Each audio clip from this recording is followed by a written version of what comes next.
everyone, welcome down to the next edition of the Super Sevens. It's round 2, the Virtue Cup, down here in sunny Sydney, Australia.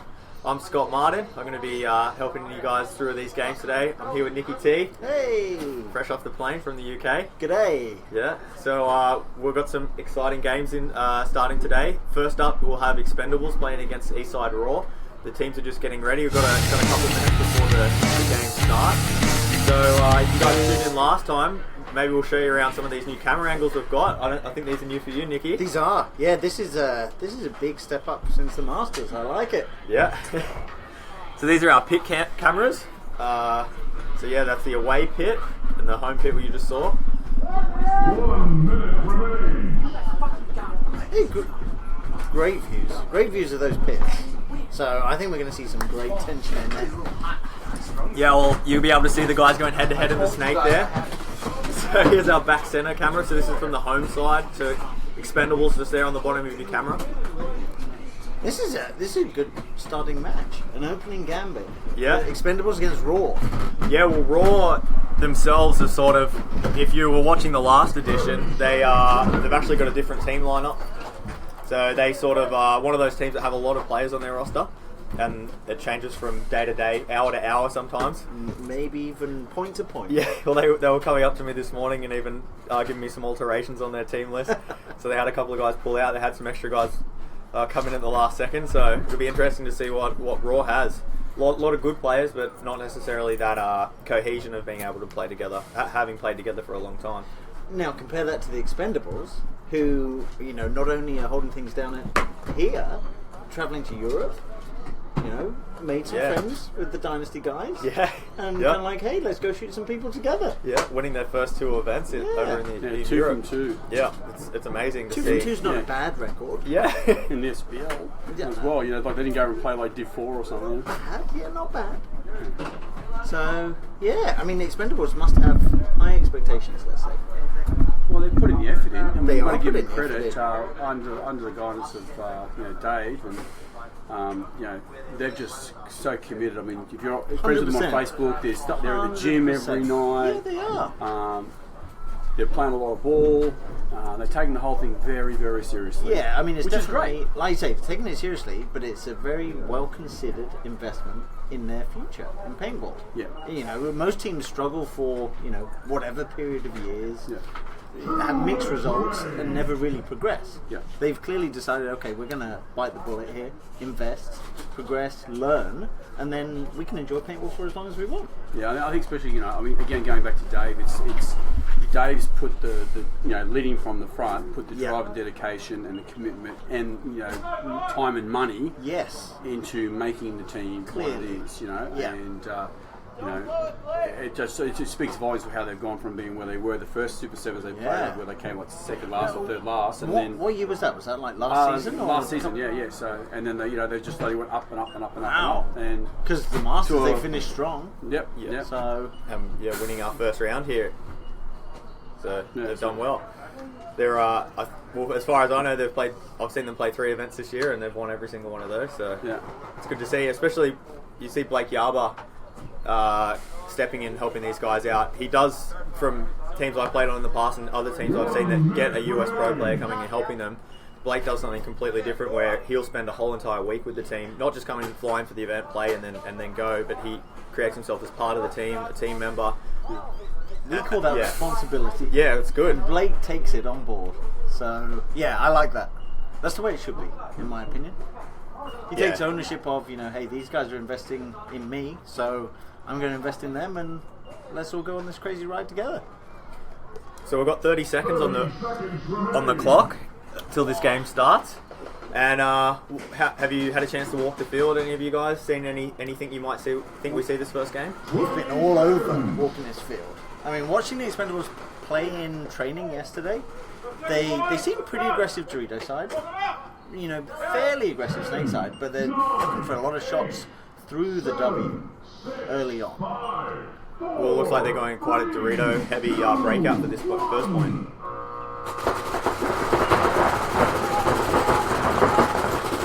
Very good breakout by Raw.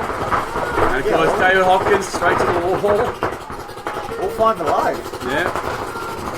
Elmo all the way. Ooh. Amazing he made that. Oh, no, he didn't. So I think that was Yaba picking out from the back tower.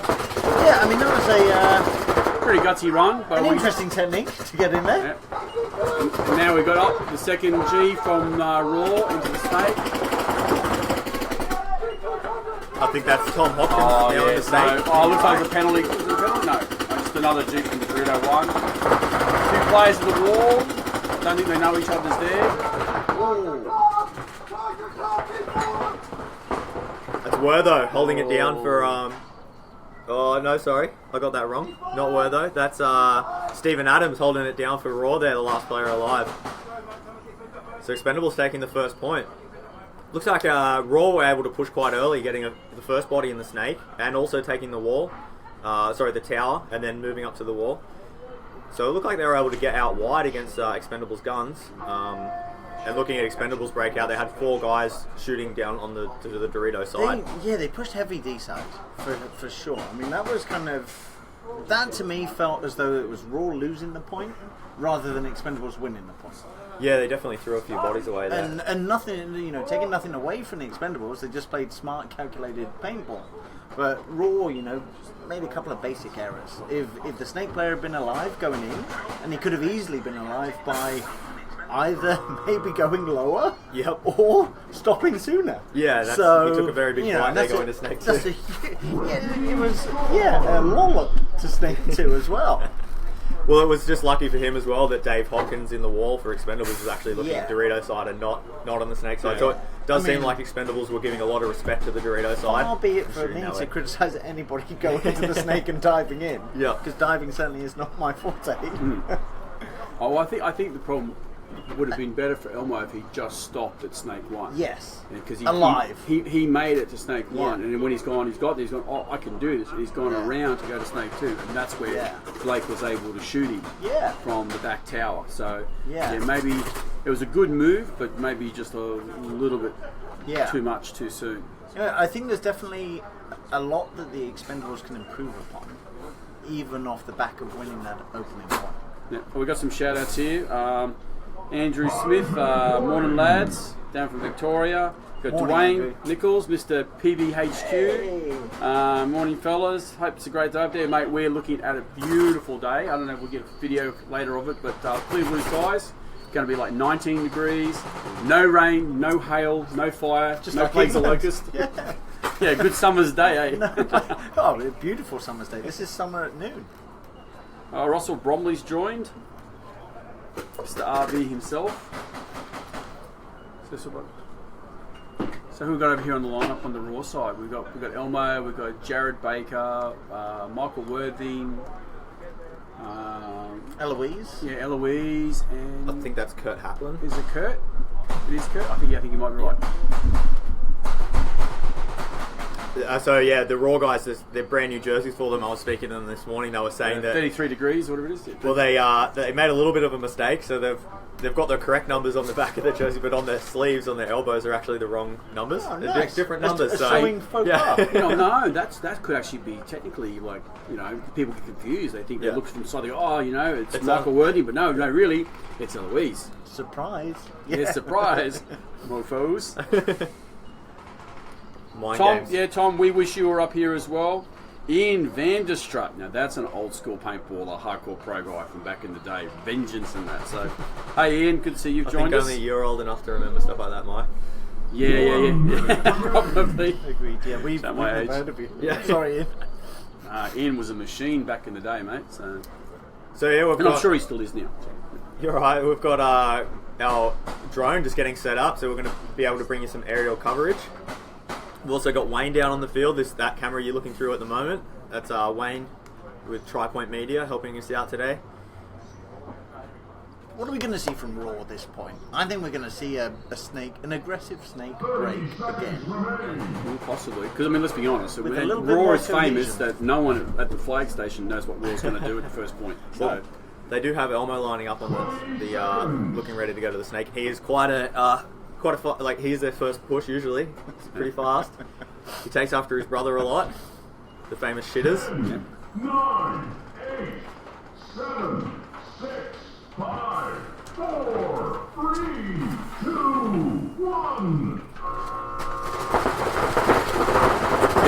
right, all the way into Snake 2, now Snake 3.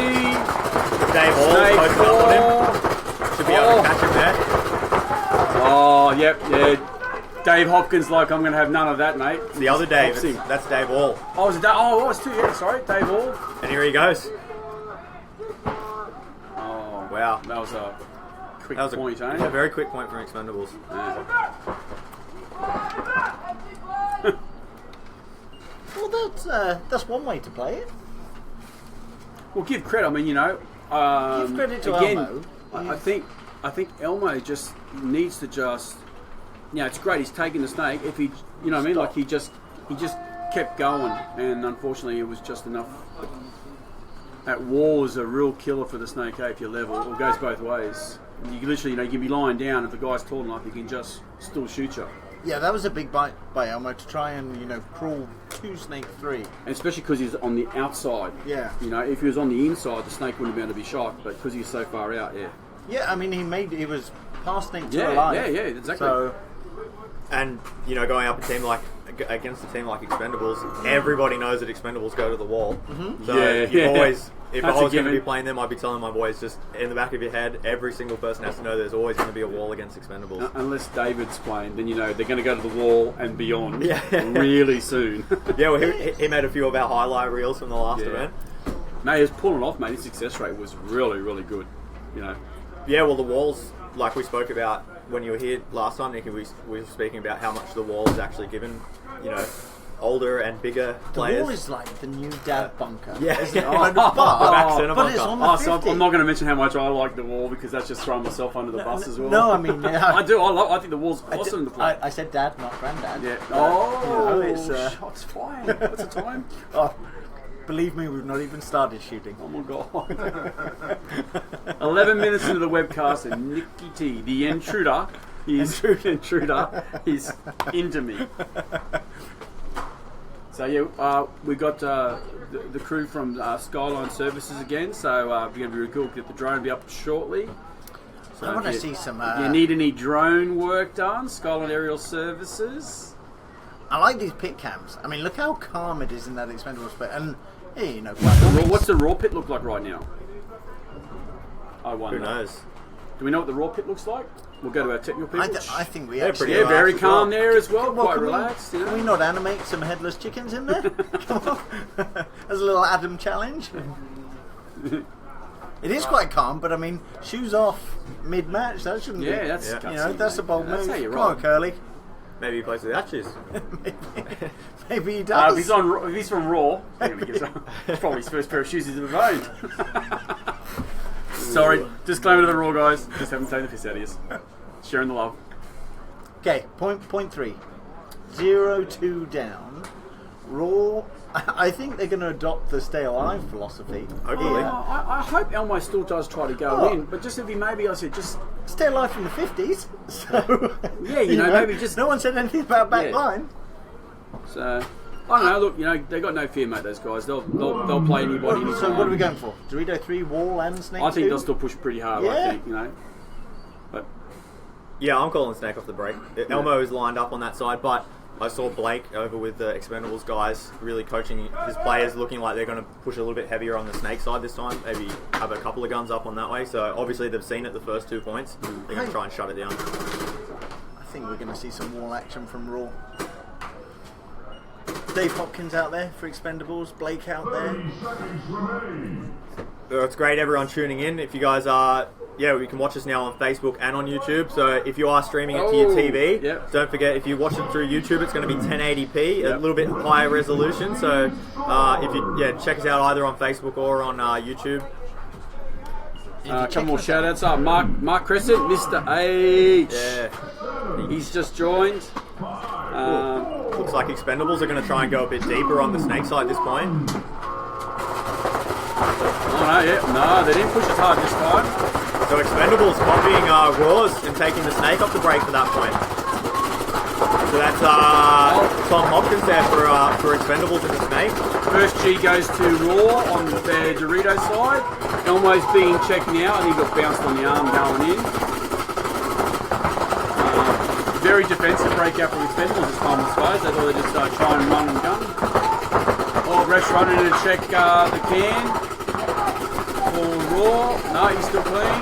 So yeah, it looks like Expendables have decided to push the snake heavy this time and just sit back on the Doritos. But you see Ivan Christensen making a big move down the Doritos there. Dorito 4. Raw. Jared Baker's bumped across to Dorito corner for Raw. So Matt Kling and Tom Hopkins in the snake together.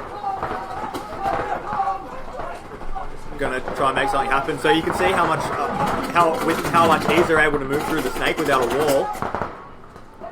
So that wall actually doing quite a good job of locking down the snake, but obviously Raw not taking it this game. Looks like Eloise is gone for Raw from the can on the Dorito side. And here goes Ivan, trying to make something happen down on the Doritos, but getting shot out. I think Elmo shot him actually from this snake side little temple. Yeah, so I think you're right. A 4-on-3 game. Expendables have 4 players alive. Blake Yarber in the snake corner looks like he has a gun down, trying to make something happen there.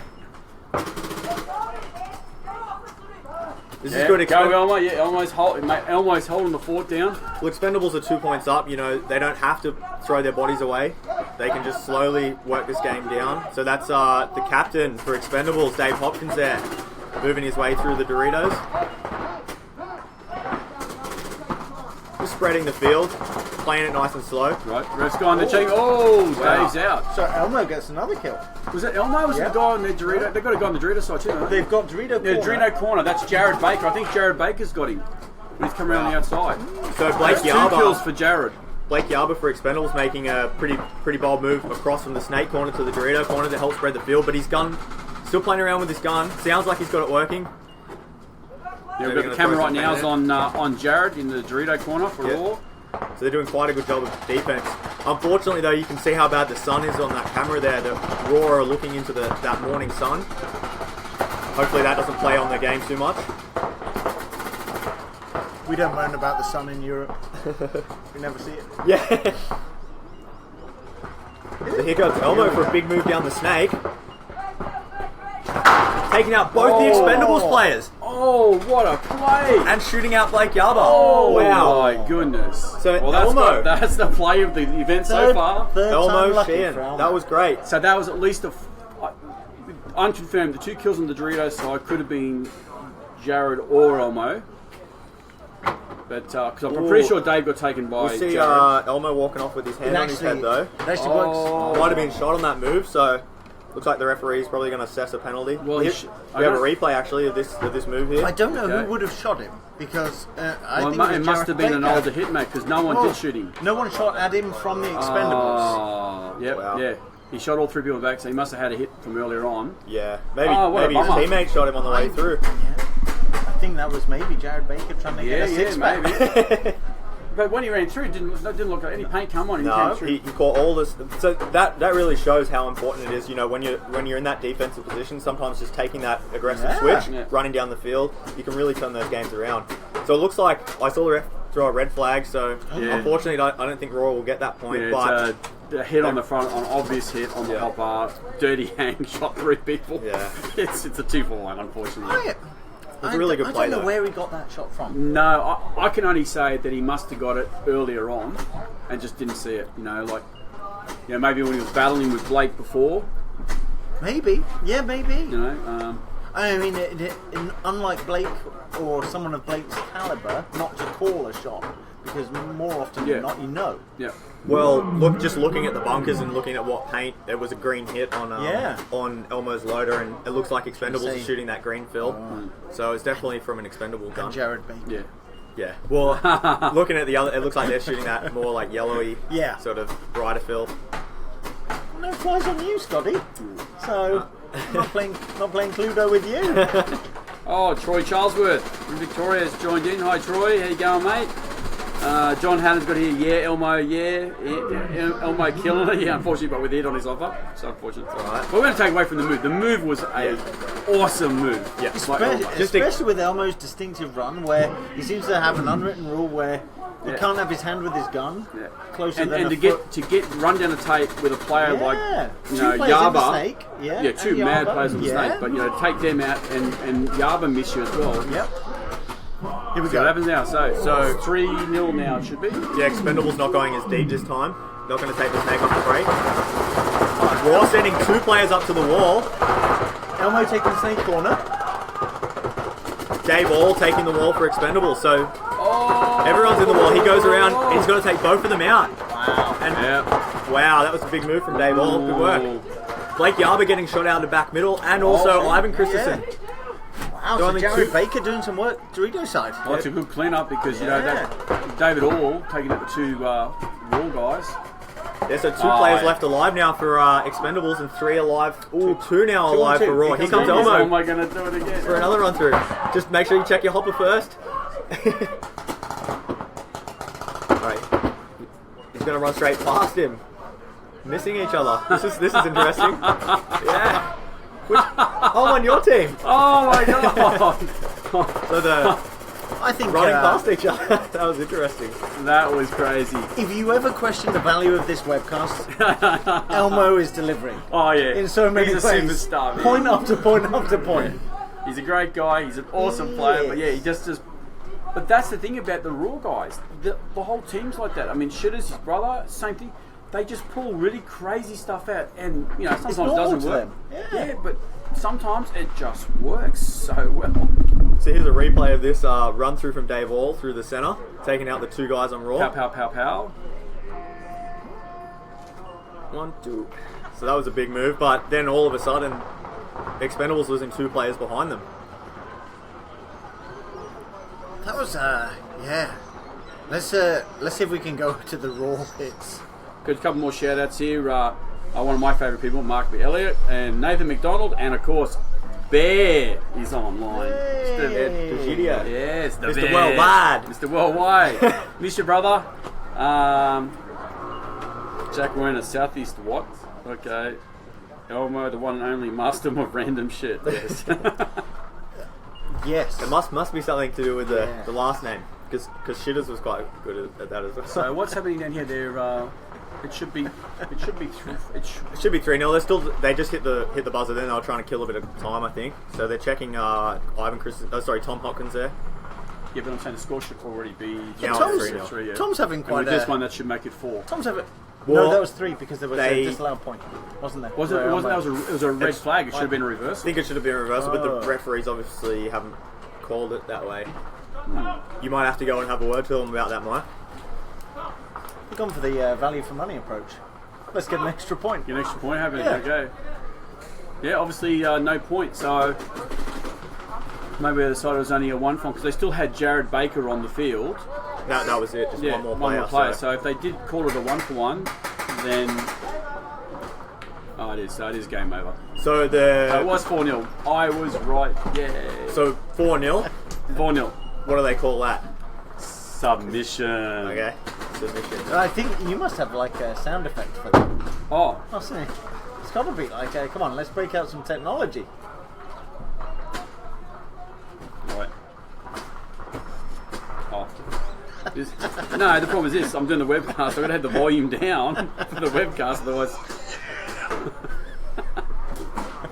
Because everything we're saying repeats through the webcast. Yeah, this is so we've got a real conflict of interest here. So no, I can. You might need to buy another iPad. I can rectify this. So you guys can take care of that.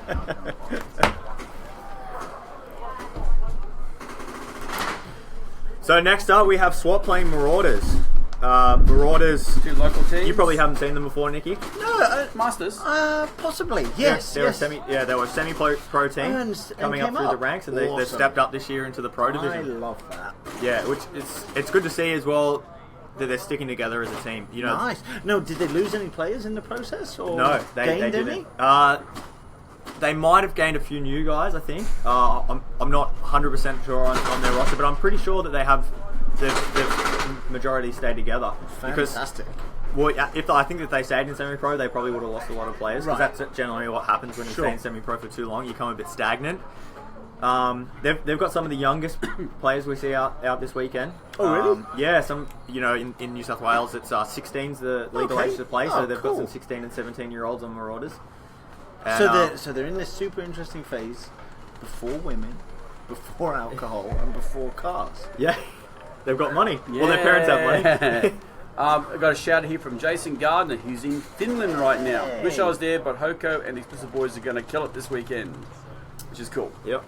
Jason, wish you were out here, mate. Good man, Josh Jason, Bailey's yes. out here. We could almost have the Clown Monkeys if you were here. Yeah. Oh, the Clown Monkeys. Clown Monkeys. What a great. Oh, great name.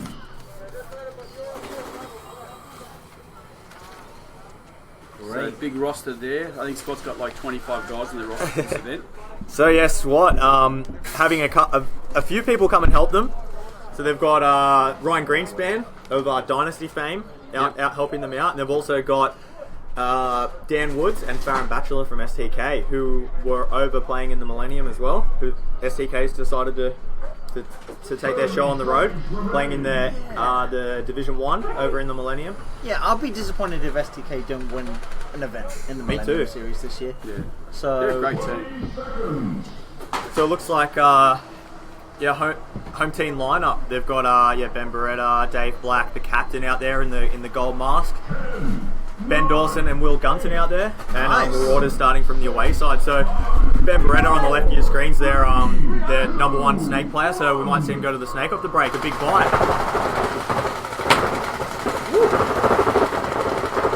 So Marauders still 5 alive.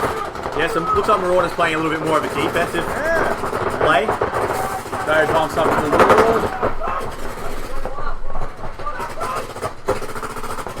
So that's Dave Black, the captain for SWAT, making his way up to the wall there. What he's able to do from that wall is actually just shut Marauders out of the snake. While that guy's in the wall looking the snake side, there's no way they should be able to fill it. So you can see Ben Beretta finally making it into the snake for SWAT, trying to make something happen. Yeah, Beretta came up and he knew where that first shot was. Still a 5-on-5 game here with SWAT on all the 50-yard line. It looks like Dave's just taking out the Dorito 2 player for Marauders. And I think it's one of the Collie brothers, and the other Collie brothers bumped up into Dorito 1. Wow, so SWAT really playing aggressive paintball now. Yeah, they're right. Look at Beretta's all the way up the snake. He's smelling the blood in the water. Yeah. Oh, but SWAT loses both STK boys on the Dorito side. Is that a penalty? Or? I think it must have been. I think it That's Ben Dawson and Will Gunton. The snake's about to get personal.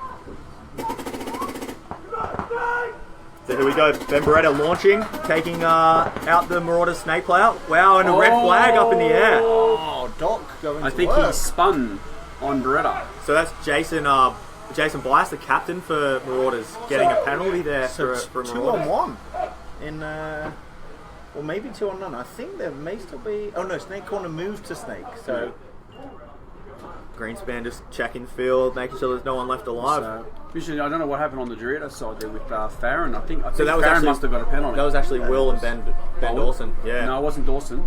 Dawson wasn't on today. Oh. Yeah. It's that red mask gets me every time. Yeah. So the it's red, Farron the red mask is Farron. Yeah. Okay. What's up with Ben Dawson then? His knee's still gone, mate. Okay. Yeah. Bit of injuries. That's Gammy no good. knee. Gammy knee, mate. Gammy knee. Well, That's what you get for running. That's what you get for playing the Doritos. Yeah. Rob Cush looks awesome, Mike. Thanks, Rob. Hopefully we might see you and some of your boys down here for the next one, mate. Get you up on the webcast. It'll be cool. So a bit of a plug out to Gold Coast Indoor, up in the Gold Coast in Queensland. Yeah. So they got quite a few teams all getting together there. Well, that's good. Hopefully we see some of you guys down here soon. Maybe for the Masters. Yeah, well, even the next round. It's open. You got Adam Gerard just checking in. Want to see Breda do work? Yeah, Breda did the work in that game, mate. That was cool. Him and Blackie. Jason Gardner, Clown Monkeys for life. Way to draw a spin, Benny. And Gerard. I was quite impressed with the Marauders. Although they lost that point, they got some speed. Oh yeah. They're not afraid to go. Yeah. I don't think they're going to take this one line down. No, not at all. And look, in training, the last 2 months of training, the Marauders are out here mixing it with SWAT and mixing it with Explicit and that, and they're not being beat by anyone. They're winning, half their games. Yeah, I mean, obviously, something happened to Dorito side where SWAT were a little bit careless. Yep. In some respects, Beretta got lucky because his first shot he could have got taken out by the tower, and by the can Dorito side. Yeah. Dave Black did great. Yeah. In the center, so. Yeah, this is by no means I think completion. Dave Black was the one that basically destroyed their Dorito side while it was the wall. And then, yeah. I know. So I don't know. It's interesting to see what they're going to do next round. But it is that sorry to cut you off there. It is that double-edged sword you see from the wall. Is that Dave Black was shooting snake side, completely trapping Marauders out. He switches to the Dorito side, and that was when they filled. And unlucky for Jason Bias there getting a penalty. But the interesting thing I like to see from Marauders was that they were shutting them out of that snake corner, and then as soon as Ben Beretta filled the snake, they moved off their move, went to the corner. So it's really smart paintball from a pretty fresh team. Yeah, I mean that freshness is definitely out there. I mean, 4, 3, 2, 1. Okay, big wide breakout. Oh, looks like they got Greenspan off the break. I mean, that's a nice one. So first G goes down. Swap loses Ryan. There's Ryan Newman there. Ryan Newman's gone from back centre. So that's 4-on-4. Yeah, 4-on-4 game. No one's seen the push on the Dorito side to Dorito 2. Yeah, it looks like a lot of guns shooting snake way, and as soon as I say that, they all switch to the Doritos. So 4-on-4, that's a good fill out from the Marauders out to that Dorito corner. And taking the snake as well. Yeah, so the snake. Ryan Newman, you see on your screen there, taking the snake from Marauders. Almost catching Will Gunton napping there in the Doritos. Yeah. Who's playing that stand-up cam? That's David Black. Oh, and the stand-up cam, that'd be probably Farron Bachelor. Yeah, get that man a visor. He's actually not shooting someone because he's got to lift his hand up. So, got the wall now. Blackie's pulled the corner. Oh, another G for the Marauders. Matthew Strachan taking a walk there. Yeah. Referee running in to check the wall out for Marauders. And he didn't see. Oh, he's about to get donkey punched in the back of the head. Yeah, Will Gunton sneaking up behind him in the Doritos. Wow. Here we go. Got to see some feasting from somebody. Wow. So Benny goes. I think Jason shot Ben Beretta out in the snake. While this is going down, the corner player for Marauders getting shot out. So only 2 players left alive now for Marauders. And the snake 50 in the wall. 2-on-2. I think it might be. Dave Black in the corner. Yep. For SWAT and Will Gunton. Wow. This is good to see from the Marauders.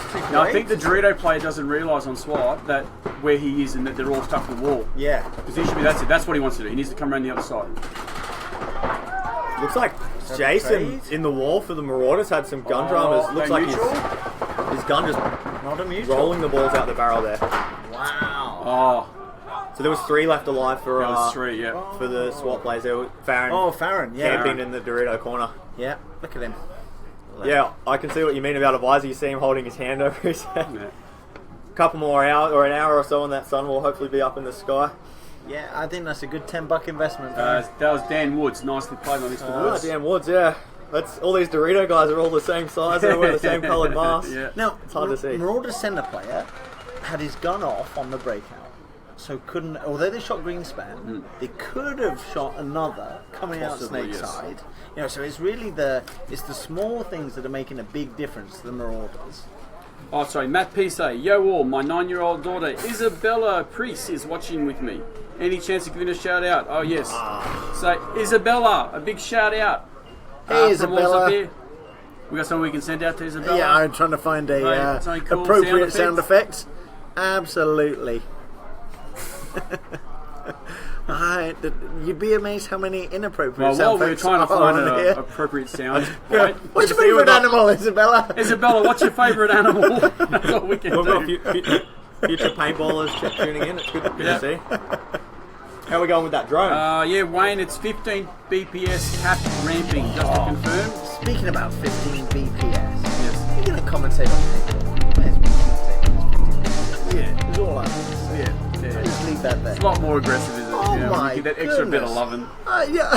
There's a lot of love out there. Tina for Kling sure. checking out for Maddie, his first game. Perth's online, had the first game of Expendables at draw end. 4-0 in favour of the Expendables. It was pretty cool. Oh, Mike's back up from Chino, California. Hi, Michael Guerrero. Jeremy Shinko's another old school paintballer, right? Jeremy Shinko. Yeah. I got to play with him at the last Total War. That was pretty fun. Now, what happens to all these old school paintballers? As in the UK we have like the UK Woodland Masters, which is like super cool, woodland league, Yeah. where we get to play on fields where we played 15 years ago with people we played against and with 15 years ago. Yeah. And it doesn't matter if you're old. Yeah, It's actually better. There's a few guys that sort of got back into it, and there's guys that play the big games and the scenario games more than anything now. Yeah. Do they have wheelchair access to these fields? Yeah, absolutely. Walking There's ramps frame I was just everywhere. going to say Yeah. the truth is a lot of the hardcore old school paintballers, such gutsy guys, they've all died leaving good looking corpses, you know, Okay. doing extreme sports. I mean, completely understandable. you know, Very triple X. and off the break, nice big push to the tower by Marauders, better field placement, and SWAT's back line again. Oh, Queensman. I Just makes it in nicely. think one just parted his hair. Okay, so Farron bumps up to Dorito 2 for SWAT, then to Dorito 3, and he's gonna, and then he dies. He's going to surrender.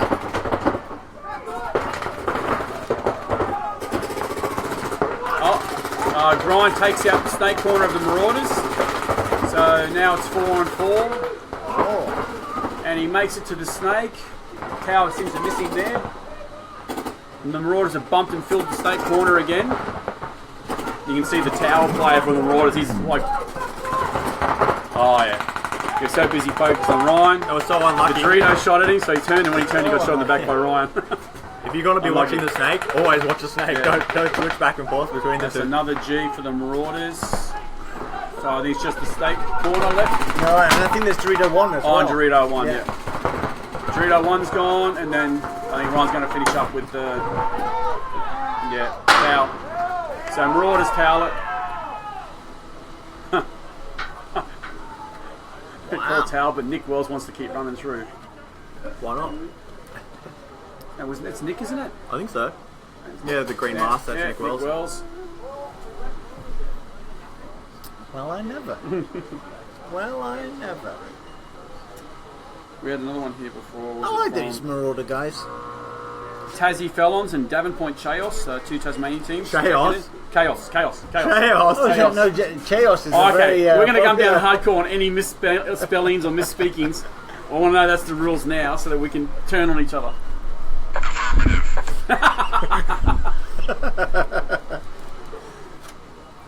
Something I've seen interesting in this game is both teams being able to... both teams are able to make it to the snake corner alive Wait. so often. So, I think we can actually enhance this. I tell So you, we, it's sexist. It's sexist. I should win. It's not fair. It's not fair. Men haters. Sorry. I should win. I'm a girl. No, very important. Do you guys want another coffee? You guys want a coffee? Yes, please. Wow, man, that's like every woman's fantasy. 3 mics. You guys want a coffee? No. I'd love a I coffee. need down to. Why don't we go to an ad break while we cafeteria. all I sort this need out? a coffee up here, please. How much have you spent on doing What that? is Super 7's paintball? Paintball is a 5-on-5 game.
So we've got a 3-0 game. SWAT's in the lead of this one. One more point and SWAT will take this one out. So it's up to Marauders to get this one back. SWAT's going to the snake off the break. Oh, big push by Jeremy, but did he make it? So Alex Moore there gone. in the tower being able to shoot out the SWAT snake player. The Marauders lost a player, lost 2, lost 3, so it's now G3. Yeah, that was Dorito assigned attack. Doritos are doing having well. the sun in their faces and hurting the SWAT guys. I mean, maybe that's a tactical approach of, if we stay here and we're fighting into the sun, it's going to be difficult. We may as well just go. Quest for the shade. I know. That's where the mirrored lenses come in, mate. Yeah. If you've got dark mirrored lenses on, this sun makes no difference at all. Correct. You can see it clear as day. Correct. Well, it looks like SWAT sending Ryan down to the Dorito side in this point. Oh, sorry, I'm getting confused.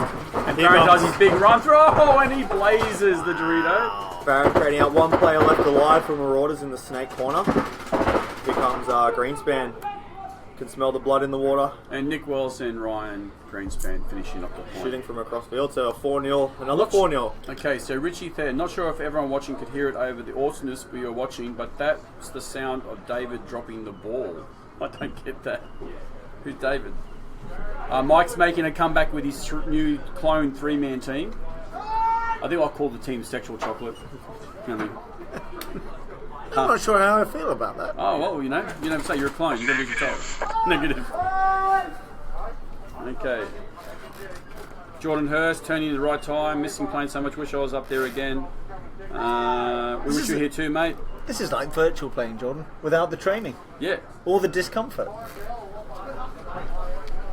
I enjoyed that move by Farron. And especially the paintball massage that the Dorito player got. Yeah, well, that's 15 BPS. That's 15 BPS.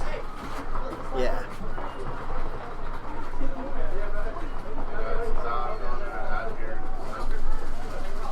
That's 15 BPS. So another 4-0. Yep. Oh, big game next. Perth Crisis against Explicit. Ooh, that'll be interesting. Yes, it that'll be a will. good game.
Teams go head-to-head in 10-minute matches, fighting to take out the other team for 1 point.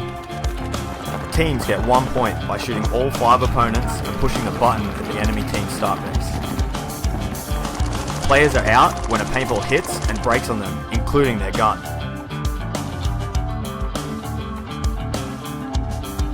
Between each point, there is a 2-minute break to reload, clean up, and prepare for the next point. To win, a team must gain a 4-point lead or be ahead on points when the 10-minute time limit expires. For more information, check out www.super7paintball.com. Guns and gear. The most important piece of equipment is the player's gun. The guns shoot at an amazing 15 balls per second, reaching speeds of up to 300 feet per second. The guns are fed by powerful, motorized 200 paintball hoppers, able to keep up with the gun's extreme rate of fire. The players carry extra paint in pods on their back to ensure they don't run out. Some players carry up to 1,500 paintballs for 1 point. The mask is a specially designed, lightweight piece of gear that protects the player's eyes and face, all whilst allowing the player to hear and speak clearly. All of this awesome gear is available at Australia's... Hey, we're back. So, helping us to call this next game against Sydney Explicit up against Perth Crisis, we've got Ryan Greenspan from Dynasty. How's it going, guys? Helping us out. How we doing? So, winning that first game was good? Yeah, we won 4-0. Things look really well. You know, we had a lot of practice yesterday and did a lot of shooting lanes, which didn't quite pay off in that match. We didn't get any kills off the break. However, that's okay because we made up for it in the rest of our play and played really smart and kind of closed the games off really well. And were you happy with that 4-0, or is it kind of like a first one down? Yeah, but we still need to be mindful of A, B, and C. Well, we definitely have to be mindful, and there's always we're going to be progressing the whole time as we move through the event or the prelims. But it's good to get the first game jitters out of your system with a win. And it looked like everyone got a spin. Yeah, everybody got to play some points, and and that's good because a couple of the guys obviously weren't here yesterday for practice. But yeah, I know. You got me flying all the way from across the world, and I'm just joking. It's all right. So, prediction: Crisis Explicit. This is actually a really good game. It is going to be great. Marcelo, we watched Crisis play yesterday. Marcelo wasn't here. He was a little crispy from the evening before. If you guys watch my Instagram story, you can see why. Deleted already, but it's a tough game. They were shooting a lot of lanes. Actually, both of these guys were. We got Bobby Villas versus Marcelo Margot.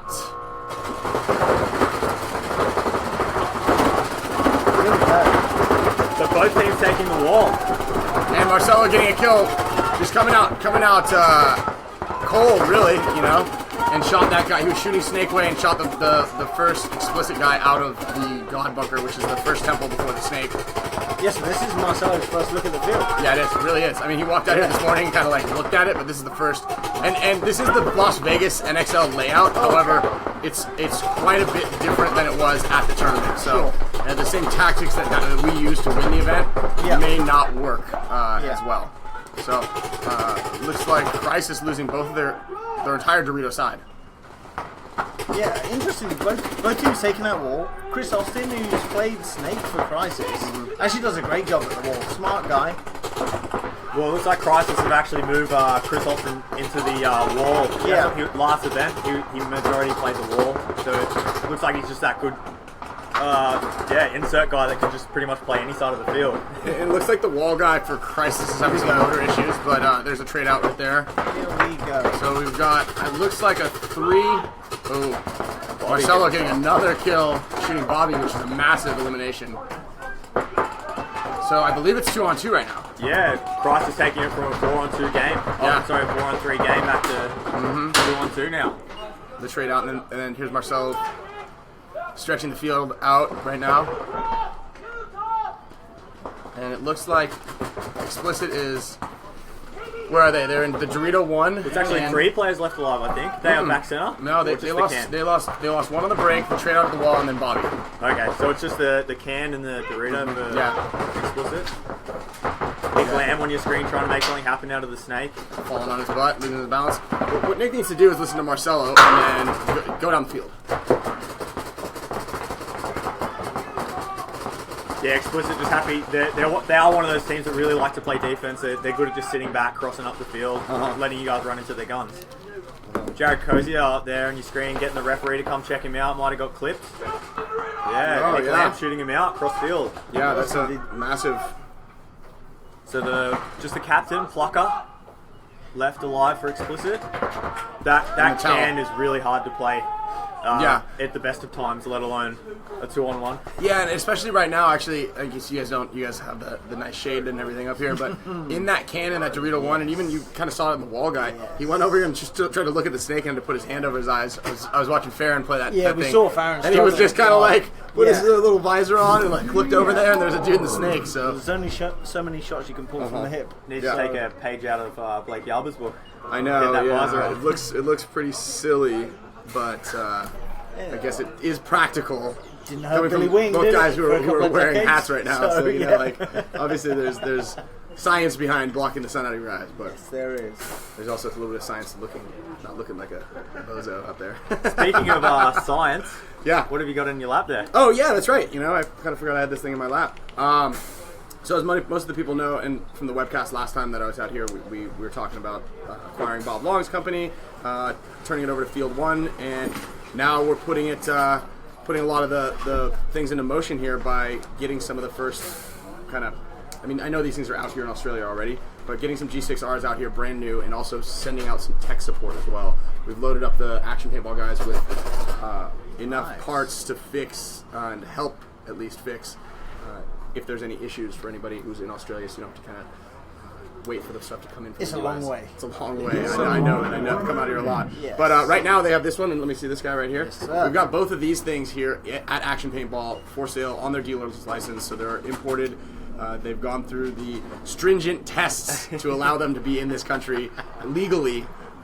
Again, I know that all too well as well. Also, first-hand experience. Yeah, these are both available. I don't know exactly what colors you call these things. Maybe like a lava and a green black splash. This one's simple. Like, every time someone picks this thing up, they're like, the red galaxy or the lava or the look. The lava's a good name. You call it whatever you want, man. I think it looks pretty cool. It's hot. But yeah, so. Marcelo and Blake, those guys are shooting these things right now. The cotton candy one, that's another name for something, and then the blue version of this one. Yeah, that cotton candy one's pretty out there. Yeah, it is pretty out there. That's pretty out there. They had to choose which Who two. gets that, Blake or Marcelo? Marcelo, because he was like the last one. I would have called it. You got Bobby Aviles right there shooting from the back center on your screen.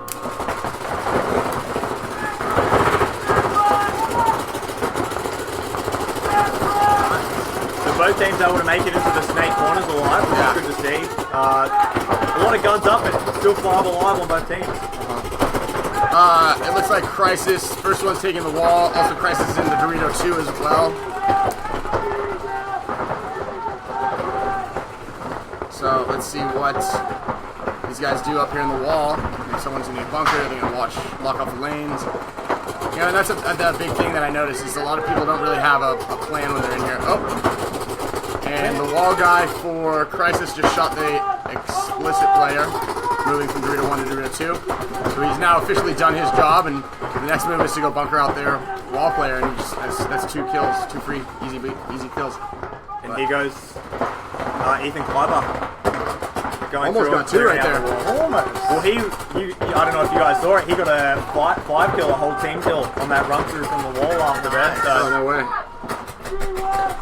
But we actually had a highlights reel, as you were speaking about people that don't have a plan in the wall. We had a highlights reel watching you, Ryan, play the wall last event. Oh. And watching the difference between some of the guys that just run through, have no plan once they're past the wall, and watching you play nice, smart, methodical. Generally, like, after you bunker that guy out, you go into bonus round, bonus territory, you know? So there's not really a whole, like, plotted out game plan as far as what you're supposed to do afterwards. Obviously get as many kills as you can. However, if you try to stop and you kind of take a deep breath, usually more kills will present themselves. A lot of people go through with that bunker move expecting just to settle with a trade out, and then they're like, oh, what do I do now? And that's when they start searching and they overextend or they just do too much. So there's definitely better ways to go about playing it for sure. It's certainly interesting to see the difference in pace of people playing the wall. Yeah. I mean, if either of those guys who broke them, relatively early this point had actually gone 30 seconds earlier, for explicit, it's the difference between keeping your front Dorito guy alive. Yeah, absolutely. And that's absolutely right, and I was kind of explaining that to my guys just the other day when we were in practice, is when you're in there, just because you hear the wall doesn't mean you need to freak out and go bunker that guy. Especially if you have a zone locked off or the other team's coming down the Doritos. Like, if you know the guys are coming down the Doritos, they don't know you're there. Just wait for that kill and then you get two. It's a free 2B. 100%. 2B. Freebie 2. Well, the other thing I see a lot of wall players, the mistakes they make is one, hitting the wall, the guys running up and bumping into it. But I did see the Russians playing this at Texas were trying to do the sneaky run up and whack the wall and retreat. They love that move, man. It's so funny. It can work in theory, and there is a possibility. But if you build your game plan around, I'm gonna run up there, bang this thing, and then sprint back, and then that's where I'm gonna win the tournament. I mean, they're always down for a good sprint. That's right. So, the Czech guys wanted to do that all the time. They're like, watch, I've done this. Like, look at the one video. So, and it's actually, that's a good point too. Is they're like, watch this one video of him doing it. Okay, well, let me see the other 10 that he did it and nothing happened. Where I'm just sitting there hoping that you're going to shoot this guy in the wall because instead of going to bunker him, right? The other one I see guys on the wall doing is shooting their gun and nothing, and letting the other guy know that they're there or calling. So the tower getting sounded there by explicit. So there's a 4, I think they had 4 alive, so obviously just killing too much time. So explicit throwing in the tower, letting Perth Crisis take that second point away. Yeah, it's a smart move. I mean, you want to get was Bobby dead early? Was he still on the field? Bobby go. I never saw him go, right? No. Maybe he was though, because there's only 2 guys there. Yeah, just they had the snake and Mike down in that can again. Yeah, you got to play the odds. Honestly, if it's a long point and you don't have those starters out there on the line, or it's just nothing's going down. As soon as they lost that snake guy, that was pretty much their only offense that was happening. Because once the explicit guys lost their Dorito 2 mover, they never even thought about moving down there. So I think that's a big important factor, is if you can realize that as a coach, like, okay, my guys are not trying to win; they're just trying not to lose. But we're down a point, and it's not really going according to plan. Here's a question for you. Yes. Okay, from a coaching perspective, you got a team like SWAT. You got 8 players on the roster, let's say, for this event, ish. Okay. How do you decide that starting 5? That's on them. They know who's been. I like that. Yes. How do I decide? I just load my pods up and say, where do you want me to go? I'm ready. Yeah. No, that's a good question. But they've been practicing for the last several months leading up to this event. And some of the guys, I think Jeremy's a little sick right now. He's a little feeling under the weather. Yep. The imports, you obviously play them. There's a reason that, like not necessarily obviously play me. Like, it's definitely good to get the other guys. And if I'm not playing well, obviously play them. Yeah. But there's a reason. There's a reason you fly a lot of the guys over. Is it a case of like hands held up? Hey, I'm not playing well. I'll say something. Or do you think I'll say something before they approach it as like, hey there's guys, a greater chance. Hey, Ryan's this not playing very guy? well. What do we say? He Instagrams a lot. Yeah. Can we just send him a message? I'm a very big advocate of really kind of like calling yourself out. Yes. And being held accountable personally. 100%. So I want to say that if I know that I'm not playing well, I'll definitely say something, and I think that that's a really big important factor in everybody's game, is because a lot of people, obviously you want to have confidence, but you don't want to have that like blind overconfidence where someone's just not gonna, I know I'm playing bad, but I got it this time. Yes. You know. So kind of to answer your question, that's on Blackie the captain. Sure. And he's doing a really good job. We went up 2-0, then he sat himself to get some more spins, and like you said, everybody got to play. Yeah. Sometimes the worst part of that can be trying to play yourself out of the hole. Right, yeah, that's the thing, playing yourself out of your hole. And all it takes, honestly, a lot of times is like, hey, I'm going to sit this one, I'm not shooting my lanes right, I'm not, and there's capable guys, so you have to have confidence in your team just as much as you have confidence in yourself. Yeah. And with that said, you gotta kind of know what's going on, and a little break, like a 2-point break, may turn everything around. Like, let me watch what's going on. Like, how do I keep getting shot out? Yeah. Oh, that's what's going on. So you just gotta reset, honestly. Yeah. Even just watching one of your teammates play the same spot can really open your eyes to how you should be playing it. Yeah. Right. So we've got a bit of a game on at the moment. We've got 5-on-4, so Perth Crisis taking the lead in this one. Yeah, Explicit lost their Snakeside corner off the break, which Bobby's just filled. So... Oh, Snake. All the way into the Snake. Yeah, Explicit up in the Doritos and the Snake. Yeah. So the Crisis guys are in a pretty good position right now, although Explicit is kind of on the outside, but you can see where the Crisis is in that center. Well, you can't really see on the screen. Yeah. Explicit still 5 live. That wall really makes it hard to play that Snake. Yeah, it does. But it also makes it hard to play the Snake when the other team's all the way down into your Doritos. Yes. And all your teammates are dead. Here we go. You know, the game is actually a really good game, even though it's about to be 3-0. It doesn't quite reflect how well both squads are playing. So 2 players left alive now for Explicit. It looks like everybody's having some gun issues. The paint's really brittle out here, which is nice, but it's a chilly morning, like you said. Yeah, it's a nice brisk winter, summer. isn't it? Yeah, nice brisk Winter summer. for these guys, but summer for me. It's beautiful. I'd call it spring. Fall. It's fall. This is as good as it gets, man. Yeah, but it's brisk out here, and the paint's pretty brittle, but shoots really straight. It's marking nicely. All right, so It looks as though Crisis are getting everyone some spins too. I see that looks like Dave Phillips just coming off. So.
So we're looking at the Explicit pits here, down 3-0 at the moment. So obviously Bobby, that hopefully can take some control, or their fearless leader Mick Jones. I think this is where rally the boys. Bobby steps in. So and starts to say, "Come on, let's get those kills off the break. Let's make those moves we know we can do, and let's get some points on the board." Well, it's not like Explicit's really playing too bad. They lost a guy off the break. They're trying to go wide to the Snake corner. Yeah. I mean they lost their Snake corner for sure. Oh, you can keep talking. Don't mind me. In fact, is this? We've got a little treat for Mike that we can show. All right. I don't know what that means exactly. Don't worry about that. Mike's not seen it yet. Yeah, come on, let's go Explicit. So just under 2 minutes of game time left. 3 points down. That's enough time. No overtime points down here in Sydney. So if it is 3-0 at the end of time, then that's a draw for the prelims. Okay. We only have those overtime points when it comes to finals. Okay. But yeah, it's been done before. So it looks like big bite Oh, it looked like early break there for Crisis. Josh Bailey going all the way to the Snake for Explicit, which is good to see. Both teams taking the wall as well. It looks like Explicit, instead of sitting back, are actually sort of taking the initiative and getting out and playing hard.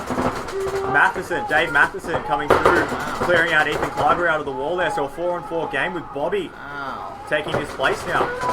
So it's good to see Explicit, putting the pedal down. Yeah, and then up in the wall, doubling up in that wall is an interesting tactic, but it can definitely work. Just because when you see a guy get out of the wall, you're like, oh, well, there's no one going to be locking off the zone anymore. But it can also be a bad when the guy goes through. Sometimes he can take both the players with him. Yeah. We've seen that happen a couple of times this morning. Now, I don't know why Explicit are taking so long to make something happen in the Snake. It's not Yeah, like, he needs to get down. Well, there's a guy in the snake corner. But Yeah, I mean, you go on the inside, He should, there's no one he should be stopping going down there. And this has been happening several times with him. Is he gets in there, but he just doesn't get down the field. and when he does go down the field, he goes the most difficult, unorthodox way. Over the top. Yeah, let's go. So yeah, Explicit getting that point. 40 seconds left on the game clock. I mean, you got There we go. Left leg, right leg. Let's go.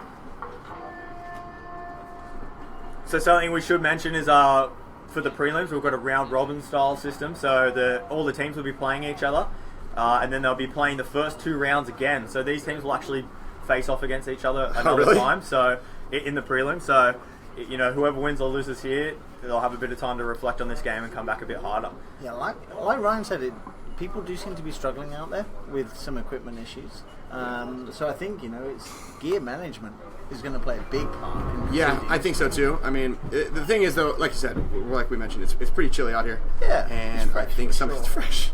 I think that has a little bit to do. Everybody knows when it's cold, the paint, especially the tournament paint, is a little bit more brittle. But I've definitely seen people fixing around with their loaders. Some of the guys have other individual issues. I mean, I cleaned out one of my guns yesterday, or one of the guns that they tried to loan me yesterday, rather. And they're like, here, try this one. And I opened it up, and it was just like all black in there. And it's just Yeah, loaders, little fuzzy, visors, yeah. all kinds of stuff today. So Yeah, it is one of those things. You see the guys. I think Yeah. in the last couple of years in Australia, the level of players slowly stepped up, and you see some of these guys that might have been left behind a little bit in the things like gear management, where it can come down to just cleaning your gun. The difference between I mean, batteries. How winning or wonderful are losing. they? Yeah, You know? yeah, someone changed their batteries out Yeah. at the end of our first match. yeah. Just in case. As well. Yeah. Yeah. So if, the little 1% things are what is winning points now instead of that's just how close this competition has become. Yeah, I mean, so we have gear management. We also have like game management, and Explicit dropped the ball. 2 minutes of game time left, and you're 3 points down. You've got to finish that point with a minute 30, and give yourself a chance. 33 seconds left to pull back 2 points. Gotta get sprinting. So and this is where with that 30 seconds left, teams can try too hard to make something happen, end up forcing a penalty and automatically losing that point. Yeah. I mean, Crisis know exactly what they have to do here. 33 seconds of game time to chew. Yeah, So- those are the ones that always bite you in the butt, though. Huh? Yeah. I mean, no need to go to the wall for argument's sake. Absolutely. But Dave Matheson stepping up in the center of the field for them, normally up at the wall. So There we go, another forced break by Crisis.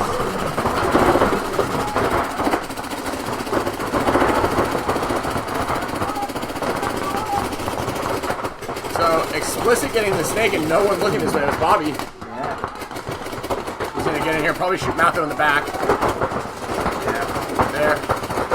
He shot the tower. Yeah.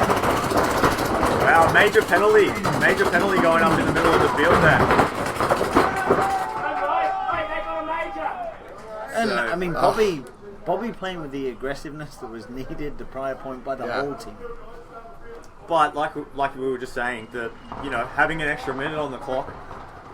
Is the difference. Yeah, they would have had that. So Yeah. Or putting Bobby as the #1 player on the snake side in the first point. Yeah, interesting because, previous point Bobby goes down the Dorito side. This point he clearly sets up to take the snake and takes the snake. So favouring the snake for the quick point, let's say, over the Doritos, which we know he can play well. I'm a Bobby fan. I am too. Probably the best player never to play for Dynasty. Yeah, we talked about it too. Oh, really? Yeah. We've always been like, man, 2018? yeah, 2018. You heard it here first. Yeah, it's no, Bobby's a great player. Yeah, he is. He's a good guy too. Yeah, Bobby's winning at life. Yeah, he's doing a good job. I would say. He's a good guy. He is a good guy. So Crisis is getting a win. Crisis is getting a win, but I mean, yet again, sloppy in areas. 2 false starts in the last 2 points. But I don't think they pulled either one of those guys. They didn't. No, they didn't. I mean, But the guy previous touched up, point, yeah. they did. The previous point, 2 of them broke early. So, yeah, I think, and Crisis, it looked as though everyone got a spin, at least a spin. Yeah. So nice to see Matho out there. Yeah, he was playing a lot of points in practice yesterday. Really, really working on the shots too. Yeah, they did a lot of yeah, a lot of breakout drills, didn't they? So when do you gear up and get out on the field? The boys are actually playing this weekend in the UK Woodland Masters. Okay. Yeah. I'm relying on them. So yeah, and we got that crazy big paint fest coming up in July. Yeah, I know. I've always wanted to go to that thing. That's actually the WDP guys. Oliver came last year. Yeah. Oliver came last year. Yeah, Jed runs it. So, and I heard it's a lot of fun. It's literally a festival of paintball, as the name suggests. It's fantastic. So 3 days. They have a huge woodland tournament. I think Black Sunday are coming over from the States. Okay. Maybe Aftershock coming over. Oh, really? Like the original Aftershock. Like Rennick and the boys. So, yeah. Yeah, I mean, any chance that I can get to go out to a big game, I am absolutely 100% there. Shoot 200 people or shoot 5? Yeah. 200. Yeah, Let's go. exactly. I know what my kill count stat is out in the big games. 100%. At least a 10 times multiplier. Now, when you play something like that, is it like relaxing for you, or do you still take the same kind of approach? Oh, dude, I'm relaxed everywhere. You say that. But no, I mean, I literally. You say that. How relaxed were you when you didn't make Sunday then? Oh, I was bummed. I was pissed. Yeah, I was upset, but I get it. Like I understand why. Okay. So. Oh, good approach. Yeah, I mean, I still have fun. I try to have as much fun as I possibly can. And I mean, that's the reality. At the big games, I'm literally just frothing. Just out there as much as I can. Like, I'm ready to keep going out. I literally run with 10 pods on my back, shoot all that paint. I'm the tip of the spear. Shoot all the paint. Sprint back to the thing, load up again, and go back out. You got to hire a reloader. I should, yeah. I should have like one of the refs should be cruising there. Yeah. No, but it's a lot of fun, and it's a good way to interact with players from everywhere because obviously when I play in this tournament, I get to play with just going to get a chance to play with exactly. You know, and out here I'll play with the SWAT guys. Sure. But I'll be playing against all the rest of the teams, so there's a chance to play with me, against or with me. But out in the big games, I'm actually like interacting with a lot of players. Like I'm like grabbing guys, like come on, let's go, follow me. Like you can actually make these moves. It's not that I can cover you. So it's a really cool way to get involved with all the players. 100%. So Marauders against the Expendables. Oh wow, okay. Yeah. We got Dave, the Expendable Boys. We've been playing with them up in Europe. Of course, yeah. And they are improving tremendously. As a matter of fact, I mentioned it yesterday. Blake's been doing a really good job with these guys. Yeah. And Thomas, who's there now, right now, the number one snake guy, plays with Matt Kling. Matt Kling is actually from the U.S. Yeah. Lives in Perth. Plays on the Expendables. But so you'll see there's Blake Garber on your screen right there. But yeah, the Expendable guys are really working hard and doing a lot of good work. Dave, their fearless leader, the captain, Big Dave, is the guy, the wrecking ball at the center. Played a tremendous event out there in Germany. Yeah, he actually got the starting job. Oh, awesome! Yeah, he got the starting job out there. And he just got laser eye surgery because he realized I saw him post he's like. We're like, Dave, we were kind of talking about it. I mean, obviously, don't tell him. But he's like, dude, I wonder if Dave can see. You know? Because he's got the glasses on, he's kind of like leaning back, looking at the paper, and we're like, I wonder if he can even see guys' loaders, you know? Because I personally had a vision problem when I was younger, and I actually had laser eye surgery. And I knew the huge difference, and everybody joked to me, like, Ryan, can you even see that guy's loader out there? And I'm like, yeah, you can see it, but it's blurry. It's super interesting that you mentioned that. I coached Poison Ivy out in the Millenniums, and they have a player who is in a similar situation. So I think she'll greatly benefit. Yeah, you know, oftentimes you're in denial. Yes.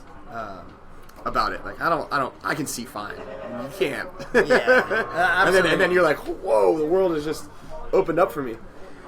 I think we're gonna force a commercial break. That's it. Yeah. Well,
So kind of picking up where we left off, talking about the expendable guys. We had Nat Kling, who's an American, living in Perth. He's a really smart guy. He really gets he soaks in a lot of the information that we're giving him. Now, you play with them in the Millennium. Correct. How do they decide who comes? So they have a set squad. So there's the four. Matt, Ivan, Dick. So there's 4 New Zealand guys, expendables, and then 3 Dynasty players. Okay. And basically we're there to obviously help them and play to win.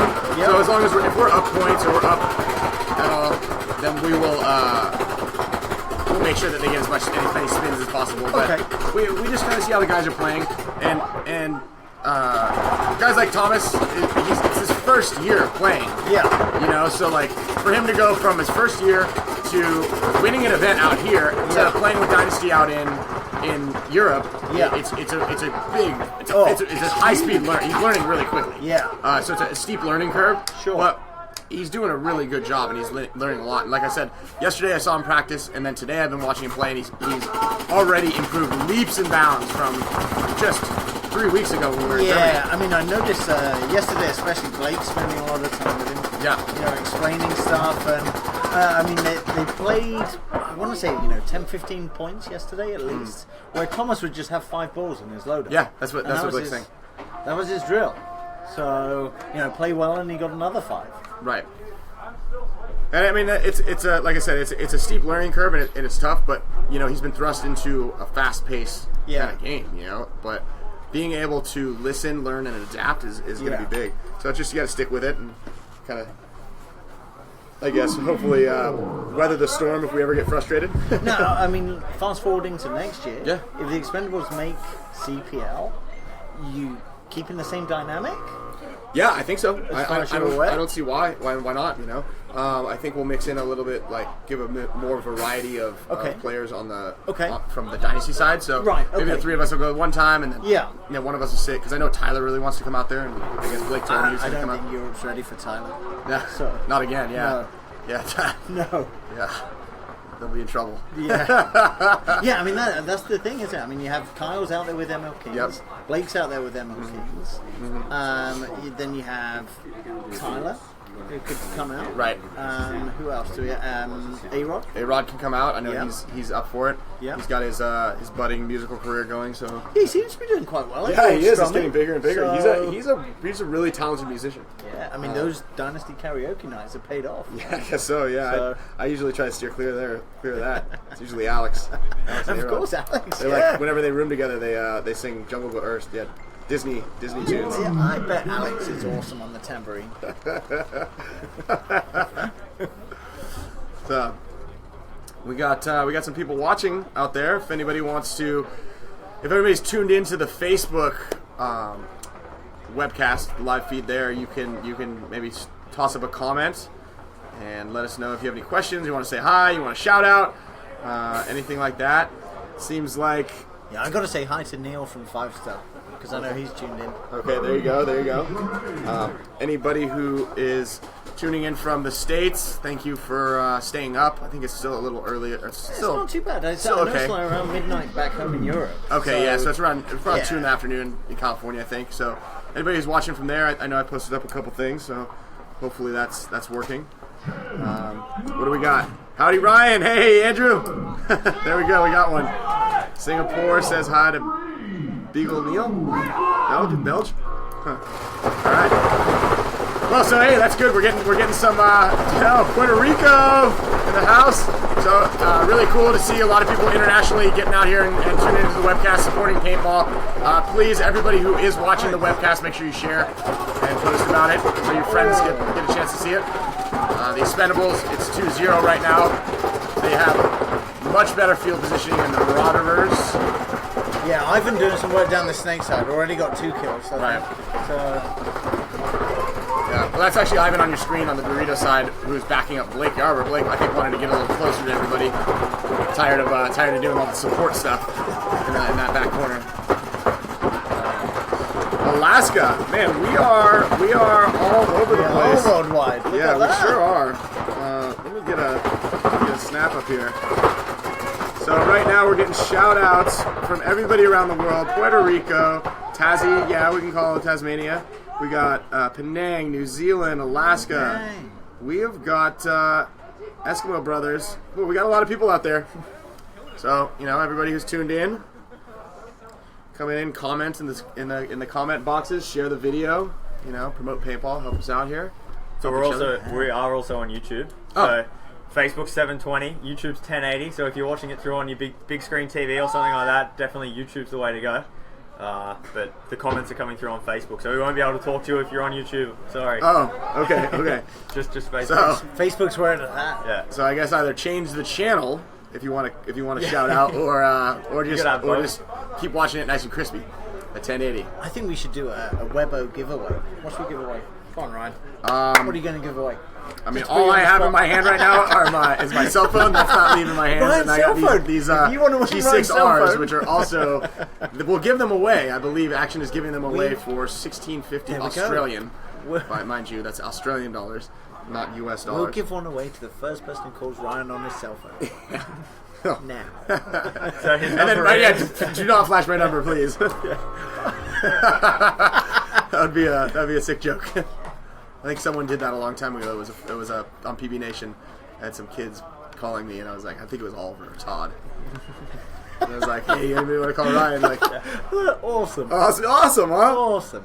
I think we should, let's do a giveaway. Yep. Come on, Adam, get this camera back on us. I've got a good giveaway. If we get to like 1,000 shares Okay. on the live stream, I personally will give away this limited edition Mike Wybrew t-shirt that Mike knows nothing about. 1,000 shares. There's the challenge. Okay. We'll pick a random winner. Okay. Now, as that goes, okay, I like that. I guess as that kind of progresses and the more shares we get, I think that people out here will be more in the giving mood. There we go. There we go. Yeah. There we go. Hillary Clinton's popping by to say hello. Ryan hasn't actually seen the other one. We just need to sit still. We sit still and let the magic happen, Okay. as they say. Oh, like what? Oh, God, that is scary. Y-span. Yeah. Hold on. It's hard to. It's I'm looking at the hard, I screen, know. trying to turn my head this way. It's like cutting your hair You in the almost mirror want to run, with the don't mirror you? behind Yeah. you. So it's always good fun up here. Guess where we spend our production budget? Yeah. Let's see here. Let's go back to the shout outs. What do we got here? I can see Ben from Singapore. All right, Manila. Oh, We are truly international here. UK, Manila. Watching on both. People are watching on both. Turn up the volume really loud on one, and see if you can get an echo.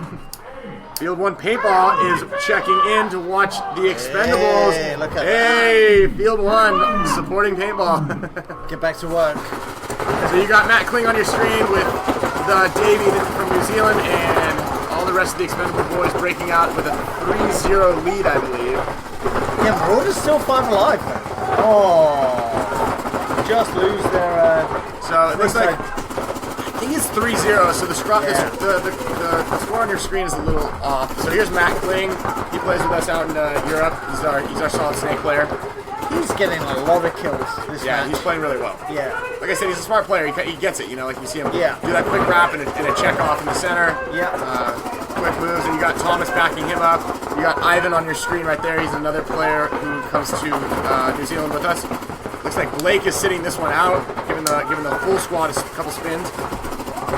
That's good when Blake sits out, he's able to step back, watch what the guys are doing, yeah. formulate a game plan. Yeah, and I did that a lot yesterday. Oh, that's a nice move. Oh, that was a risky move to fill up in that center, but I think he's gonna pay off as he goes around the corner. Oh wait, no, yeah, Lose here the we go. Dorito side. Ooh, almost catches him. No, you got him. Domed. That was a nice move right there. Yeah. So now the snake guy, what he should do is, the wall guy. What I would do is I would switch to the Dorito side. Yes. Yeah, well, look, you've already shot the thread on that You shot side. the thread on this side, and you know that there's a guy that's. Well, looks like Ivan. Is that Ivan? Yeah. Or his brother? Missed him. No, I believe that's Ivan. I think it's Blake. Playing 32. No, you shot it. You got him. But here comes Dave. Wrecking ball at the center. Taking care of business. Oh. I've never seen Dave do a run through and miss the guy. He did yesterday in practice, Oh, really? but he actually did, but didn't shoot at him. Didn't shoot On at him. the So Webbo. it's a 2-on-1 right now. On the Webbo. So yeah, that was in practice, and he didn't know there was a guy in the wall. I don't think he was actually doing the run through to get him. Oh, 1-on-1. So young Matt Strachan there with the red beanie. You see him playing the Doritos. He's That's one of little the players Matt I was. who works here, right? I'm not sure if he works yeah, here. I think he does. I think he does. So we've got Thomas, who is the rookie that we've been talking about a little bit. Yeah, so these here. guys are both, Yeah. well under 20. Well, Matt's only 16. Yes, I think so is Thomas. Look at that. Oh, did you get him? Like he might have just thrown his body away a little bit there, running with his gun down. Oh! And Thomas with the huge one-on-one win right there. That's a big boost for confidence, big boost of the squad, and it also kind of shows how that guy in the wall almost brought it back for the Marauders. He went in there, shot Matt Kling, shot Ivan out of the Doritos, and then traded with Dave. So that was a three-body swing with just that one guy. So it shows how you can sneak into that center unknown. Yeah, you can do some damage. Well, he did play it smart. He ran in that fast. Didn't run into the wall. Made sure he stopped a few steps before he got in there. So another 4-0 game. Yep. Yeah. Wow. Seems to almost be the theme of the day. But it is good for a team like Marauders, a new team stepping up. Although they did lose 4-0, definitely with the guys, they're sponges. So they're just going to learn so much from this game. Be able to, every time you get beat, as long as you're learning something, you're going to come out harder. So Brian, thanks for joining us. Absolutely. Do you want to hang around for one more game? Or you No, want to get I'm up after this one, so I think the boys are probably looking for me right now. Yeah, that's all right. So I should get back down there. Thanks a lot for joining us. Yeah, so I'll be back up here. What do you got me on the schedule again yet? I'll cruise back up and do some. Why don't you guys hold on to these guys? And thank you very much for tuning in, watching. And remember, comment, share, like, if you want do to everything. Win this gun. If you want to win this gun, send in your credit card information, and it will be shipped right over to you. You'll be the lucky winner and the recipient of a new G6R from Field One Paintball. Thank you, sir. Thanks a lot, Ryan. Thanks a lot, guys. I'm out of here. Matches. Thanks. Right, we're going to just quickly cut to a commercial.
So, coming up next, Perth Crisis against Raw. Raw, what will they bring? So to this match? I didn't get to see the Perth Crisis explicit game. You going to give me a quick rundown of what happened there? Crisis played okay. A couple of early break, but then they touch back and recover. Explicit. Just came out a bit flat first few points, and then last couple of points, had a bit of fire in the bellies. Yeah. So I think Explicit will be kicking themselves that they didn't perform better. Or Bobby will be kicking Explicit. They didn't perform better. Crisis, I think, far from the best that we will see from them. I think warm-up match, fine. Under the belt and away. 4, 3, 2, 1.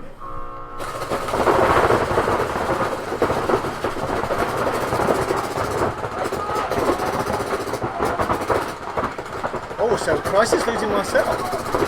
That's a big kill for Raw. Yeah, it is. Yeah. But Dave Matheson is at the wall. Yeah. Yeah, Matho played the wall for Crisis last match and did well. So, interesting switch up getting Chris Austin in the Snake. Down the Snake. Yeah. Oh, yes. Chris Austin wow. gets the first G for 2 Gs now out. I think that was Chris Austin again too, wasn't it? It was. An interesting move by Raw trying to get 2 guys into the same Dorito. Oh. Elmo trying to do that big run through with his standing up tall, just run straight into Dave Matho's gun. This is not going to be nice. Is that Michael Worthing trying to do a last digit? And then he runs into Matho's gun. So really, Eastside Raw I losing. think there's still Jared Baker alive in Dorito too. Last man standing. Yeah. Chris Austin going to take care of business. Yeah. So it was really Raw. Just ran into some guns there. That seems like the way they lost that. Yeah. Well, I think Chris Austin did that really nice, that sweet double kill when he got to the Snake, shot the tower, and then looked inside and shot Dorito, and then people run into Matho's gun. I mean, if someone said to you that Raw put the names of the bunkers in a hat and then threw that hat in the air and shot it with a shotgun and then picked up the name and were just kind of like, okay, I'll go to that one, you would believe it. I mean, it's a super interesting move to send 2 guys into Dorito 2 at the same time.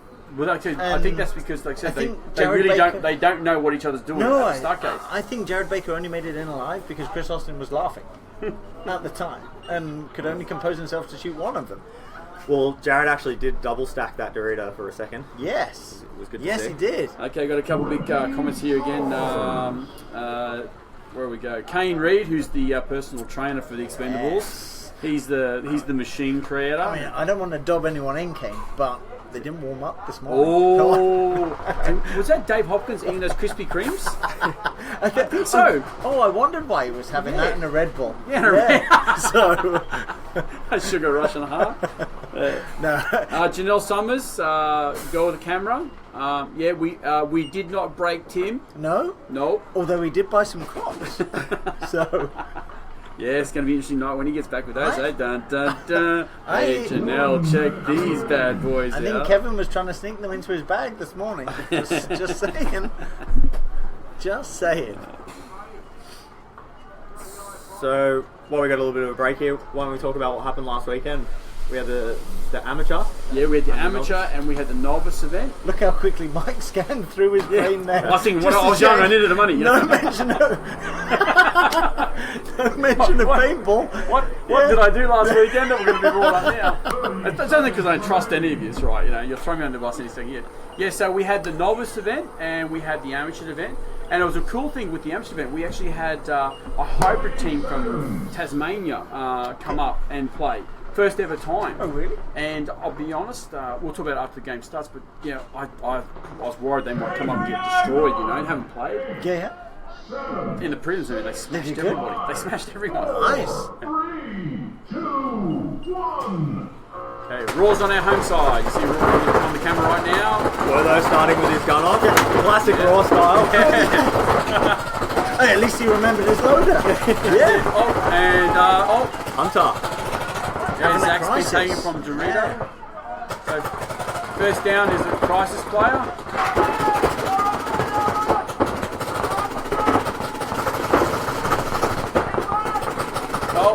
With the Dorito 1 Raw player just gone as well. So, Michael Worthing's bumped up to the guide bunker. So, I think safely we could say that Michael Worthing's the oldest player on Raw. And here he is going up, looking like he's going to be the first snake push. It's good to see. He's still got it after all these years of playing. Well, Michael plays a lot of paintball. You know, he only just come back from Singapore recently, and I think they played. And Raw won the tournament last NXL in Queensland. Yeah. So yeah, Werther was on that team. It's good to see. Wish I could play that much paintball. Oh, nice run to the wall there.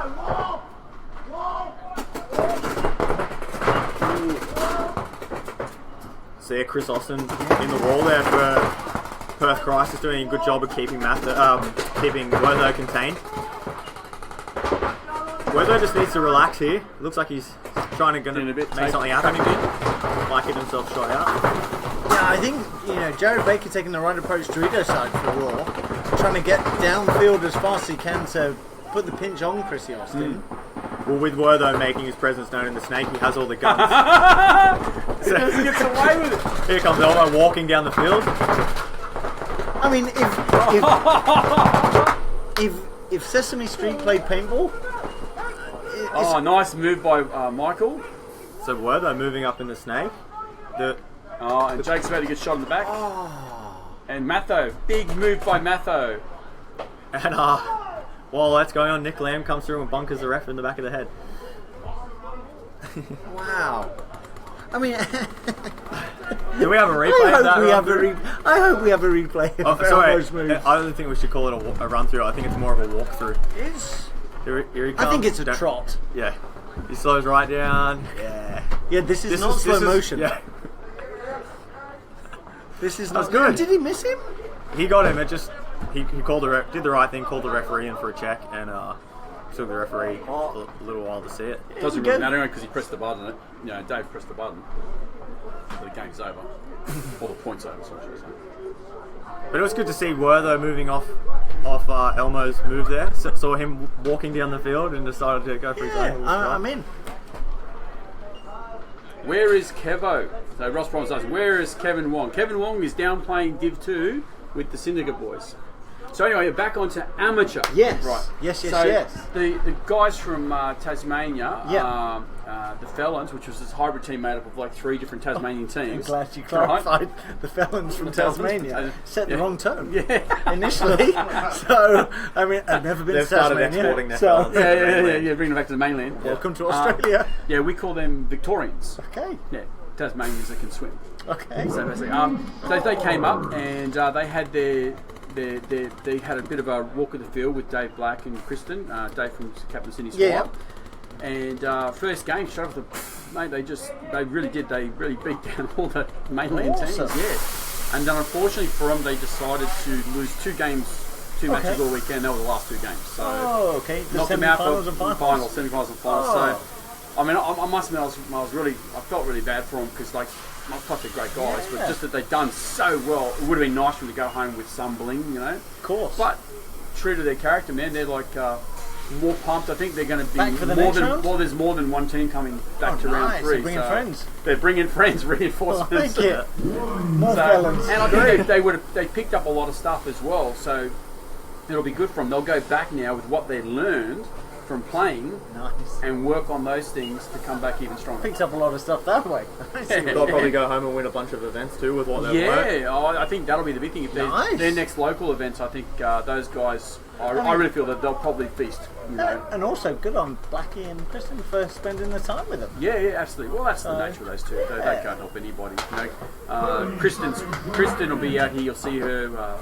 See her in the pit camp, in the pits, helping everyone. She's usually for everybody. She's the first person here, the last person to leave, and she doesn't even play. So it's Well, she played last weekend. Oh, with the swag. swag.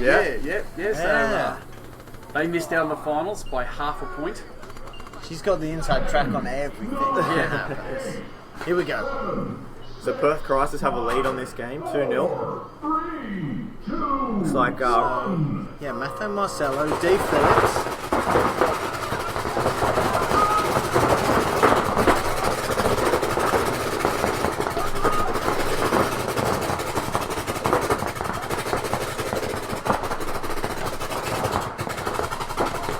Still 5 alive on both teams? Yeah, it is.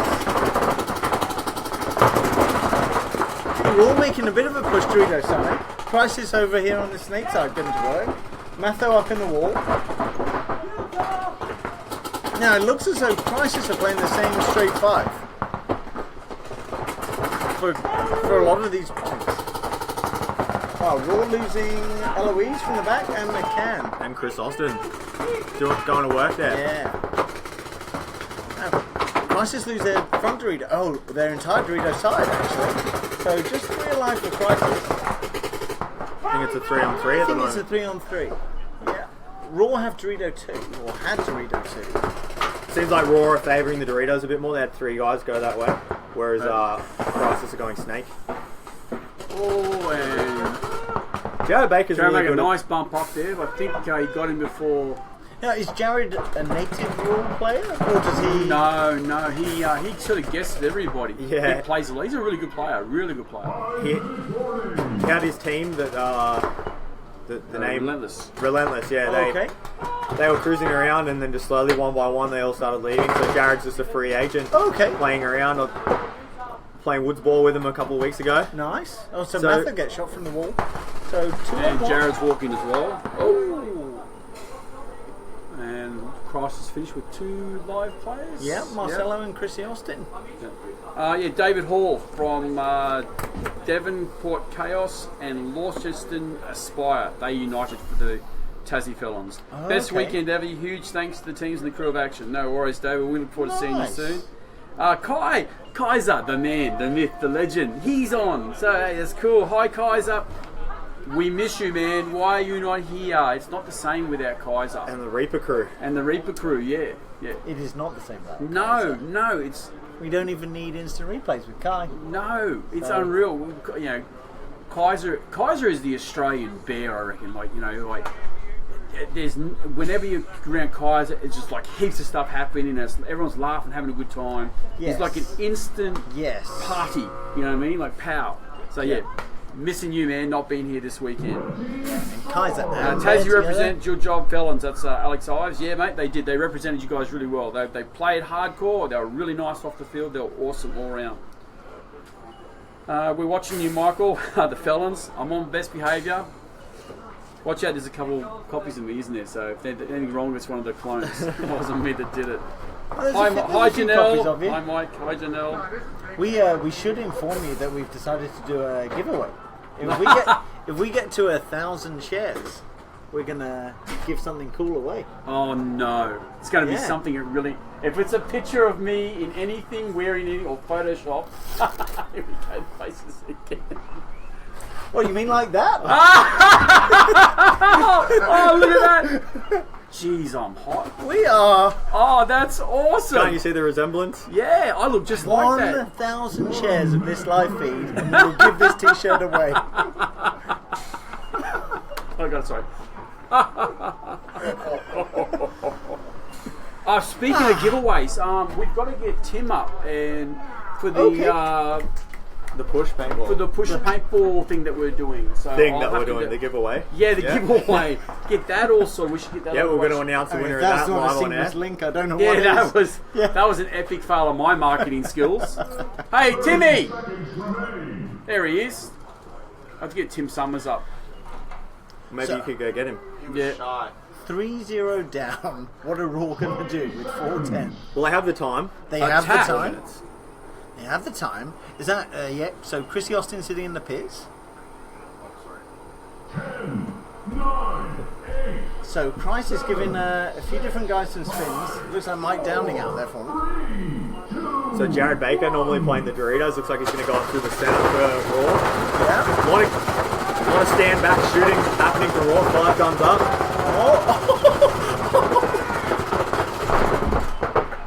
Ooh, a penalty up in the air. He's still playing. Guys, you're out. Bit of confusion there. 2 plays left alive for Raw now. Yeah, penalties like that can destroy your team. Any chances? That was. Dave's been very nice and consistent there in the war for him.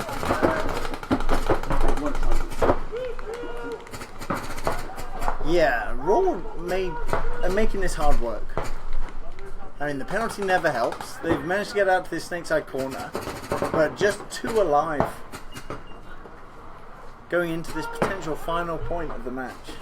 So Crisis have the wall. They've got Dorito 3, Snakeside Corner. So Crisis at least 4 alive. Yeah. Marcelo's coming up to the snake one from Snake Corner. There's a point where they roll the counters down. Yeah, Raw up against it.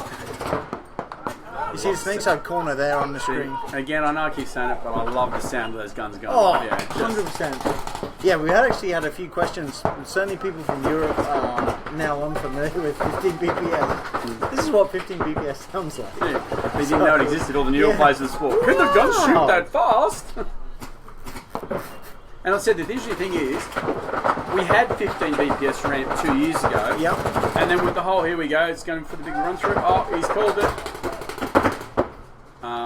We had 15 BPS, Yep. and last year, with the whole WPBO thing, we decided to try and do the 10.5, and still doing the race to 4, 10-minute matches and that. And we found it made absolutely no difference to paint consumption. No. Absolutely zero. And so we've gone back, without the, it's not costing any more to play, but the games are more full on. Race to 4, as I you think say, that's the it's trick. not costing. Yeah, if you got longer games, It's not a and 10 mercy minutes. 4. Yeah. Well, no, we are Mercy 4, so so it can be 5-1. Gotcha. But with 10 minutes of game time, Yeah, it's self-limiting, isn't it? yeah, it is really. I mean, it's very rare for the scores to go that high. Yeah. So Hayden Campbell saying, "Keep it up, boys. Sucks I'm not here. See it round 3." Yeah, we're going to see Why you, mate. aren't you here, Hayden? Yeah, I know it's not the same with him as well. So but we got David Hall. I want that T-shirt. Well, better get sharing, is all I'm going to say.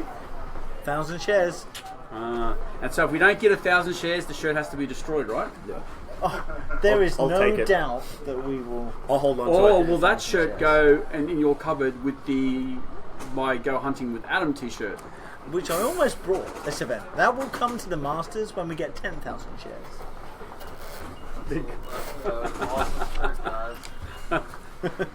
Well, that was in collusion with Trent Jenkins from Trent Jenkins Design. Yes, it was. It was some of his finest work. It was a lot of effort into that. Yes, absolutely. It was brilliant, mate. I mean, it was a long list. It was a in long fairness. list. We nearly had to get a bigger shirt. All right. Do you want to head to a commercial? We've got a bit of a break here. So yeah.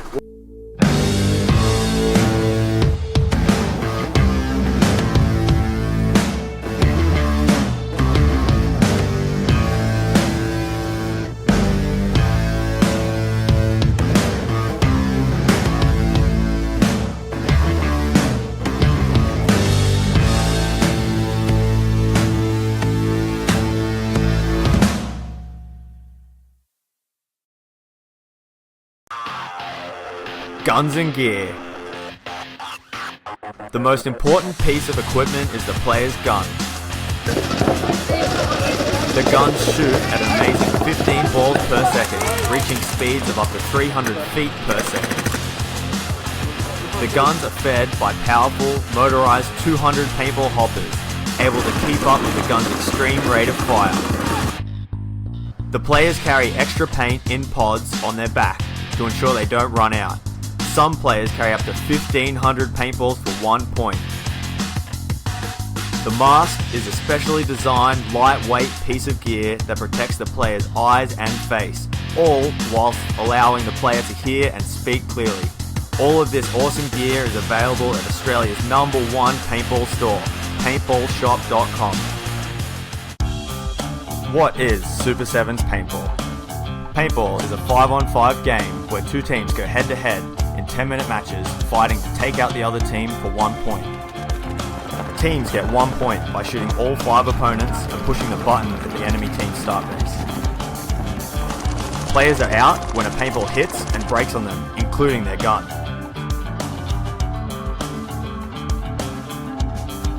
Between each point, there is a 2-minute break to reload, clean up, and prepare for the next point. To win, a team must gain a 4-point lead or be ahead on points when the 10-minute time limit expires. For more information, check out www.super7paintball.com.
Yeah, we're back. We've got Sydney Explicit versus Sydney SWAT. Hometown beatdown. So it looks like Bobby Avila is lining up to play back middle for the Sydney Explicit boys. Josh Bailey, ex-Clown Monkey, guessing for Explicit. A full-time Explicit player.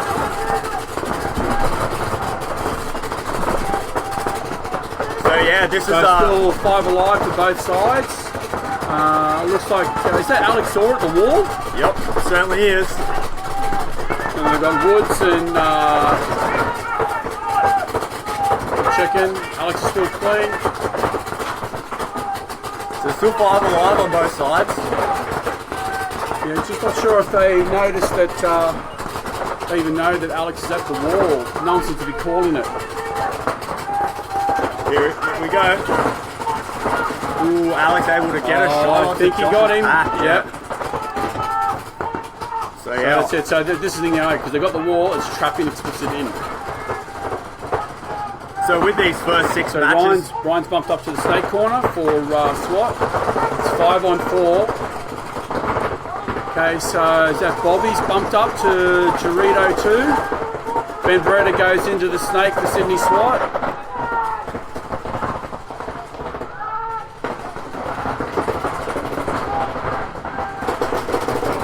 SWAT definitely have the advantage on the position. Yep. But Explicit, really classically, they do like to play the back line. They're a very defensive team. They are quite good at pulling these games out when they're sitting back on the back line. You can sort of see now Ben Beretta's sneaking up through the snake. Yeah, Benny's like he's gone to snake 3, I think. So snake 3 in the knuckle. And I don't think they know whereabouts he is right now. Yeah, I haven't even heard the Explicit guys call a snake, so... Oh. Wow. I'm surprised he didn't get a penalty there. But Ben Beretta walks. So 3 players left alive for Explicit. It's Bobby Avila's there on your screen. He's what they call the island, all by himself for that on the snake side.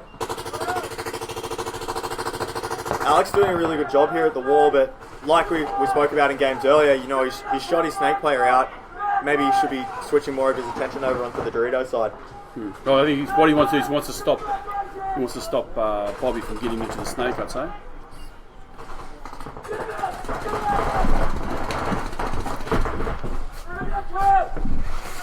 We've got Marcelo from How's it going? / Dynasty. Look at this out. Lovely webcast right here. So that was 3 on 4 in favour of SWAT right now. First point. Yep. And field placement seems to be favouring SWAT with... they had Benny in the snake and lost him. And there goes Ryan all the way to snake 1 from the corner. I don't think anyone saw him. I think anybody saw Ryan bump up into the snake. So yeah, definitely better field position for SWAT. As you can see them there on both of the 50s. Ryan goes across their side of the field. Gets a great shot on Bobby right there. Yep. And the Dorito 1 at the same time. Yep, that's going to do it. And Explicit towel. I think that was the crucial point there, was when Ryan bumped into the snake, nobody saw it. Absolutely. Yeah, in that position, I think Bobby needs to come out to this corner and match him. Well, the problem was they tried to bump out originally, and Alex got was shot. going pow because he got to the wall straight off. Okay. And he just denied anyone. Who's it? The guy from New Zealand? Sorry, Josh. Josh has gone to bump to God, from God to the snake, and took him out as well. So it's a 2-pack for Alex, and then I think Ryan pretty much finished off everybody else. As he usually does. Yeah.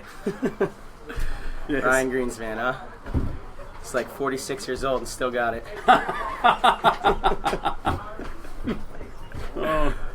There you go. Nice little pit shot. SWAT getting ready, loading up. Their 2-minute break. And there is Explicit. Actually played with these guys a few years back. I know a lot of them pretty well. What's this? Seth Montoya has got Marcelo loves Mazdas.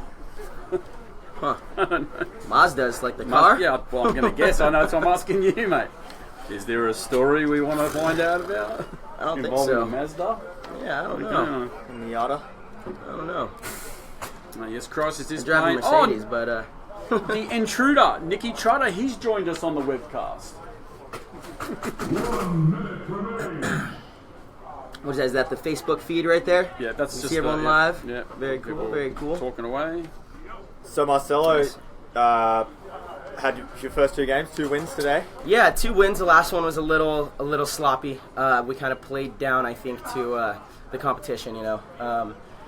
And we need to pick up our communication. Communication was really bad out there. It got quiet a few times. So we had a nice little meeting, and, you know, still 2-0. So it's a good start. Yeah, there was one point that the Marauders almost took off you when the guy was able to sneak up to the wall. No one saw that. Yeah. Almost caught a few people napping. When he came around this side right here? Yeah. Yeah, I shot him quite a bit from the corner, and he continued to go and shoot our guy, actually. So There's always a little bit of that going on. There's isn't always there? a little bit of that with those guys, too. And, you know, at 15 balls a second, it's pretty awesome.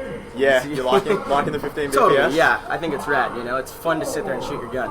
So here we go. Scott's doing a Dorito heavy side. So 3 guns up from back middle. Not able to convert that into any kills, though.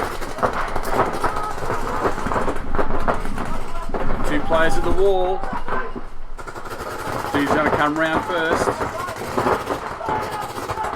Ooh. Looks like the Explicit player here at the center wall. That's Ethan Kleiber there. Yep. That's, you know, he took a bounce in the head, got a second life, and went around and managed bunkered. to take out 2 players, so it was a good move. Is that Ethan Kluber? Yeah. Yeah, nice move by Ethan. He plays that wall very smart. Oh. And there goes Explicit into Snake 1. Yeah, Farron just overcommitted there, I think. He should have stopped at the first one and kept going to the second one. So now SWAT having to take the back foot here, play a bit of defense. We've got both corners. Brian Greenspan and Dan Woods. It is a 2-on-4, I believe. Yeah, Explicit seem to be playing a slower style of paintball on this field. Yeah. Sitting back, shooting, waiting for those couple of kills, and then moving up the field. That's kind of how this field plays. You know, it's the Vegas layout, which we won earlier this year, and it was a pretty slow field. It was easy to lock stuff down from these towers and the can. But, you know, at the same time, you can kind of force a field to play quick. You know, it depends on what style you choose with your game plan. You know, the worst thing that Explicit wants to do right here is throw away a body in a 4-on-2 situation against SWAT. You know, this is a point that they absolutely have to win. And as I say that, looks like the center guy does get shot for Explicit. Overextending. Just before the corner guy walking as well, so I think it's a 2-on-2 now. Oh, sorry, a 3-on-2. Yes, it is a 3-on-2. So the corner player, I believe, moved into the God. Oh, okay. Yeah. Missed it. 40. Using one.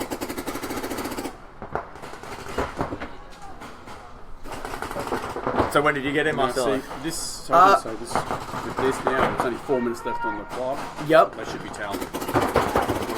Who should be toweling? I think SWAT should. I mean, I know it's Greenspan left, but Yeah, but they're 4-on-1, so they're going to wait until we don't do it. They're up a point. Poor Ryan, though. Sure, he's wanting them to towel it. Just not tall enough to play over the top of that crack. Trying to make it happen.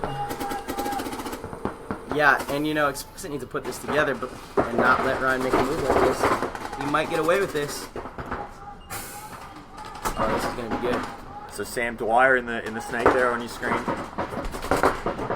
Oh my gosh, and Ryan got a great shot on the explicit player. So 2-on-1 now.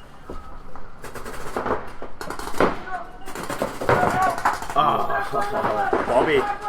Yep. Bobby Avila's there going heads up against Ryan Greenspan. Ryan almost pulled that out, so that's why you don't tell it. Well, if you're if you're up a point, but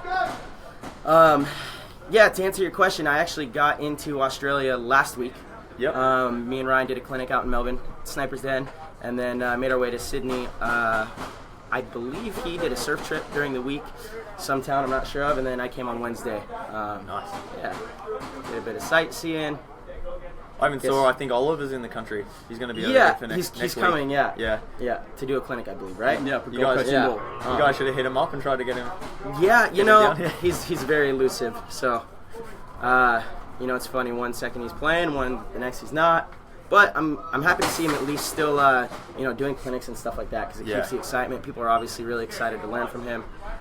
He's obviously a ton of knowledge, you know, about paintball and Man, what a sensational player too. yeah, you know. yeah. I mean, his career has been, you know, success. Yeah, absolutely. So definitely slow points. 3.5 minutes left on the clock. Yeah, this match seems to be 1.8. pretty slow. Been a bit of a slugfest. Still looks pretty calm in both pits. Yep.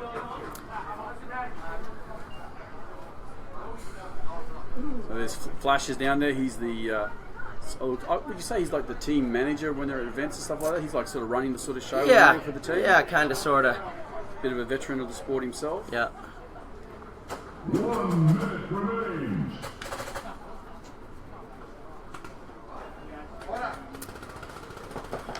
So Marcelo, how do you find, you know, stepping into a team like Crisis? You've been with them for a while now. Mm-hmm. What sort of role do you play on a team like that? Well, I think anytime we go and compete with other teams in different countries, you know, we have to be more than a player. You know what I mean? We have to help share the knowledge that we've learned, you know, our experience, share it with them and help them grow as a team. Teach them the right habits to get into, how to approach getting ready for events. You know, there's a lot that goes into it. You're almost like a player coach. And, you know, by now, super used to it. Do it all the time, you know, many different teams. So it's a really fun aspect of the game, you know, where you don't show up just to worry about playing and yourself. You have to worry about all the guys around you, as you should with your normal team. But, you know, with Dynasty, we have a coach that makes a lot of the calls. You know, over here they expect us to do that. So here we go. 3.5 minutes and a tie game. Looks like a pretty conservative breakout for Explicit, but they do go all the way up to the center wall.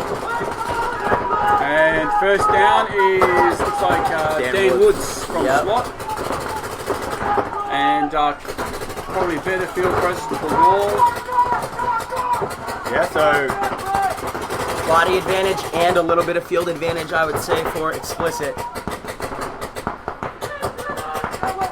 So Ethan's got a really good chance here of keeping Swan out of the snake, but he's obviously playing down on the Dorito side. Yeah. They've already shot one guy out from there. But it's good. I saw him communicating with his back players there. Mm-hmm. Someone from the back line directing him around. Hopefully able to catch Ryan if he wants to make a move. But Ryan putting him in and going. Wow. Wow, nice play. That's definitely why you pay guys like that to come over. That was nice. Make moves like that. That was great. So Josh made a good move to match him in the snake, but he needs to be careful by not letting the wall shoot him. Oh, right there. Did he get a shot on him? He did not. Definitely made him check himself. Did he get Alex still alright? Nobody gets Alex. So both teams matched on the snake. They both have a snake player and a snake corner. Right. So that's Farron's bumped up in the Dorito, and I think, did he get the Explicit player then when he bumped as well? Here comes Farron, freight training down the Doritos. Josh is able to shoot him out before he, but did he get him as down well? the field. Penalty. Ooh, and that's a heartbreaker. So you see that yellow flag on the ground in the snake there. Unfortunately, the Explicit player playing on, getting a penalty. One player, Bobby Avila, is left alive for Explicit. Is Ryan gone? No, Ryan's in the snake 2. Okay. So it's a so it's just the snake corner now. 2-on-1, 3-on-1. Yeah, and that's a wrap. Towel. That penalty was a heartbreaker. Alex Orr and Greenspan left on the clock. looks like Explicit's sort of starting to put the pressure down on the accelerator a little bit, moving forward and forward. Mm-hmm. They're definitely playing a little bit more aggressive than we've seen in their first couple of matches. Well, you look at their lineup, they've got a really aggressive squad of players. And last couple of weekends, again, Explicit's been out with pretty much their full roster, training hardcore and scrimming up with SWAT and Marauders. Makes and a doing huge really difference, well. yeah. Yeah, last couple of weekends there's been some pretty intensive training runs between all the teams, and it's all been really close. Like no teams been just smashing the other one. Yeah, and that's good, you know. Yeah, You which want- is yeah, what you want. exactly, Yeah, 100%. absolutely. You want it to be competitive. It's never good when the same two teams are constantly No. in the finals. So, bit of anger issues there coming from the Explicit pit. Bit of loud voices. That anger is starting to set in. They're realizing their backs are against the wall right now. Minute 22, And they're down a down point. points. Definitely enough time. Yep. I believe we scored a point in like 30 seconds to win the event on this layout. All because of Yes. A-Rod's sweet move. Yeah. That was a correct That was move. epic. It was totally epic, you know? It's so cool, especially when you're watching it on the webcast now, when you just get that sequence of events where everyone just looks a certain way. 100%. It's about 80% You know, it's- luck a move like that, you know? Yeah, absolutely. There's luck and skill. Yeah, and, absolutely. But it's still absolutely. awesome Yeah, nevertheless. totally. And Totally. what we had with round one here with Ethan from Explicit, where he did that run through against Talk, where he got a 5-pack off the break. He just ran past the Huge. wall and it was just 1, 2, 3, 4, 5. And, Yeah, you get those sometimes. yeah, and other times you take a walk Lucky around timing. the wall and Yeah. 5 guns will shoot you in the face. And yeah. So something we should mention, this is our sixth game of the day. These first 2 rounds that have gone through will be repeated. So SWAT and Explicit will face each other again in the Ooh, they prelims. play. Okay, we also play Explicit again. Yeah, so lots to learn from these games. It's going to be interesting to see how the teams go when they get that second chance. You don't Right. normally get that in the prelims to Right. have a second chance at some of the teams. Right. I do like it, actually. So Explicit, running low on time, have to try and draw it up. As we said before, there is no overtime down here in Sydney, so if it's a draw at the end of time, then that's how it stays as a draw. So big push. So it looks like we saw Explicit do this when they played against nicely done. when they played against you guys. They And gave Bobby the as number wall one is snake sleeping, and Ryan takes care of business. So Ryan beat Bobby in the snake. But yeah, it's going to be very close now between the Ryan two. knows he's there. Ryan taking the initiative. And So Bobby almost could have had that, except he was shooting his gun down the wire. Let Ryan know he was Yeah. there. And I think the big thing was the wall player looked over the top and allowed Ryan to get into the snake, Yes. and then stood there. You gotta stay disciplined. Yeah. So Looks like- Farron bumps yeah. up to the Dorito 40, and he's over into their side. Have they seen him? I do not think so. Yeah, it looks like SWAT's gonna definitely take this game. And yeah, Farron trades. One player left. 2-1, alive. and it's only Snake Corner left.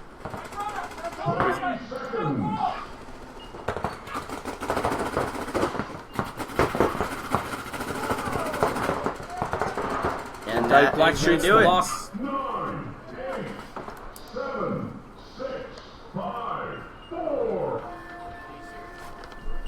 And Farron presses the buzzer. Oh, not Farron, sorry. Dan Woods presses the buzzer.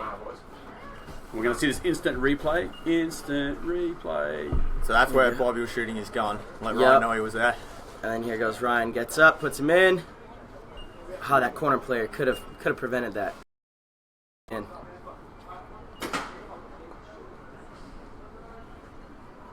Textbook paintball. yeah, right there, boom.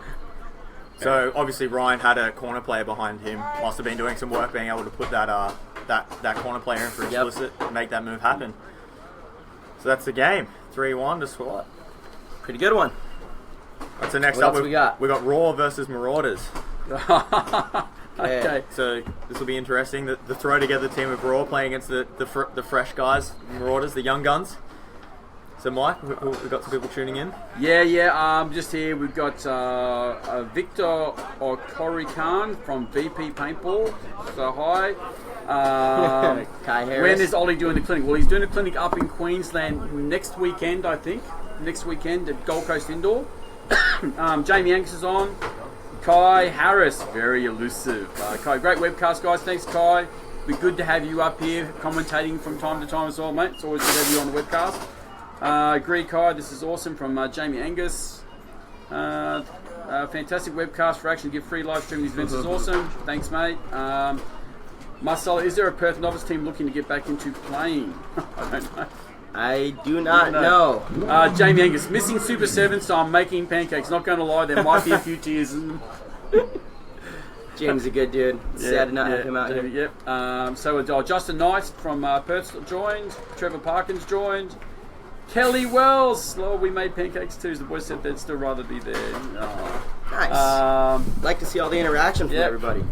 Very cool. Oh, Steph Jacker joined as well. So Mr. Viner. That's Graham. That's Luke and Tate's dad. From Vicious Circle. Yeah. So he's joined on the webcast. So Marcelo's going to be hanging around for a bit longer, so if you got any questions, you can always shoot him in. If you want to know some things about Dynasty, I'm sure he can tell you. I think... Which team is... It's Raw is up against Marauders. So okay. And then after that, it'll be Explicit versus Expendables. And then we got SWAT. Yeah. Nice. Here we go. What's your thoughts, mate? SWAT versus Perth Crisis. I think we're gonna smoke him down. You got rid of the monkey off your back at the last round. You guys beat him down. Did. And it was a good win. Looking to continue to do so. That's it. Pretty much just want to give it to Ryan as much as possible. So. Yeah, because that's what I said. Him and Blake coming for both of them. So. Yeah, no, that's cool. Who else we got here? Coverage just getting better. Thanks, Justin. I miss you guys, Mike, Alan, Kyle. Thanks, mate. Thanks, Alan.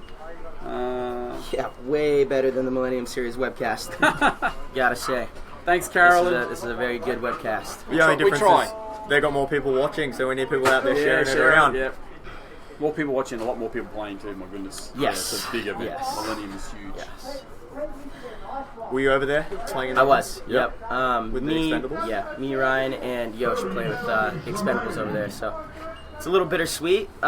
You know, want to see him do decent over here, but obviously not too good. Because Blake's always, not Blake, Dave Hogan's always telling me, oh no, all these boys now, they've all got the expendable chips in them, you know. Like. Yeah. Well, now I know their weakness. Know their strengths, so I'm a spy from the inside now. Dun, dun, dun. So do you think we'll see a Dynasty team over in the Millennium Series at all? I hope so. I don't know. You know, right now there's 3 of us playing with a team, and that, you know, gets us good coverage, and we really like the expendable guys. So Blake and Spicker are playing with ML Kings. Right. Blake's not playing, is he? He's not allowed to play this season. One event. Yeah. So he could play the last one. He played the last one, and he could play the rest of them. Yeah, okay. I thought it was a whole season. That's good. That would be ridiculous. The fact that it was even a full event suspension. Okay, so we've got on the Dorito side. Oh, Marauders are pushing hard now, pushing back. So we've got both teams in the snake. Probably a little bit better field placement for Marauders, although Michael Worthy is just doing his team proud, pushing right up to almost to the snake 50. So while Raw are going down the snake, you can see on the back of your screen there, Marauders making a big push through the Doritos. Yep. They're down into the Dorito 3s. They've lost Jake too, so it's pretty much the whole Dorito side's gone. Sounds like Michael Worthing's gun for Raws. Oh, here we go. Someone's gonna get shot. The slow crawl. Oh, the super roll. Commando roll. Bam. Hello. Oh, he's off. You got me. I'm really confused. So that looked like a surrender. You don't see that very often. We have to get a replay on that after this, man. Well, you'll be able to hear it if we got some sound on that replay, but it sounded like Wortho in the snake for Raw's gun was down. And then it looked like Elmo, as that guy came to run him down, was shaking his gun trying to get it to work. So maybe a bit of gun issues for Raw there. Here we go. Here's the replay. Here we go. Here's the replay. I do think for sure his gun was down. So he's being shot there, but it kind of like you know, did he shoot him as well? They looked at each other. He must have said something like, "Don't shoot, I'm out." I think watch. I think when he comes to roll over, I think he does shoot him. He rolls over. No. Bam. Yeah, no, he was already shot. But I'm saying when he rolls over, you see, he just goes one shot, bam. Oh, that's very nice letting of him off easy. Yep. Yeah, I was expecting that to be fully like Me too. point blank at each other. Don't come crawling around the snake on me. Not like that. Not a death roll. Please. So what events of Dynasty you got on this year? You guys are obviously Just the playing the NXL. Yeah, that's it.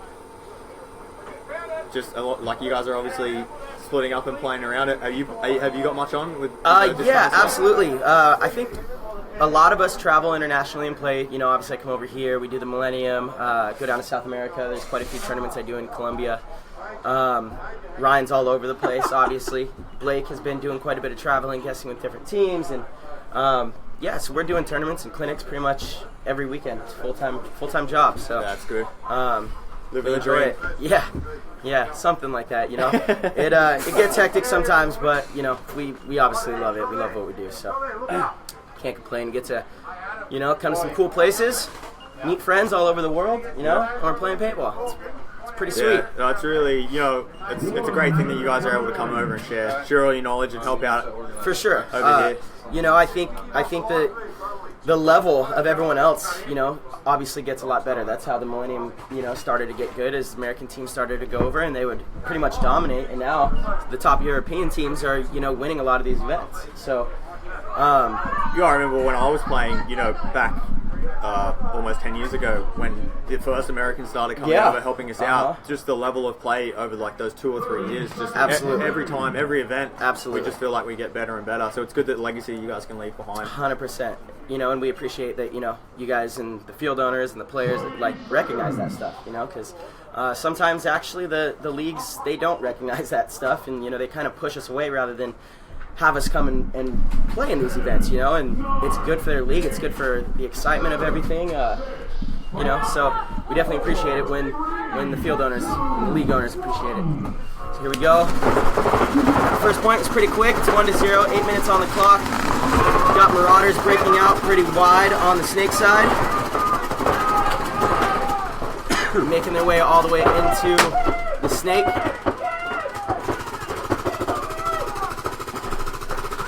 So that's Captain Jason Bias there for the Marauders on your screen. Able to make it up into the snake.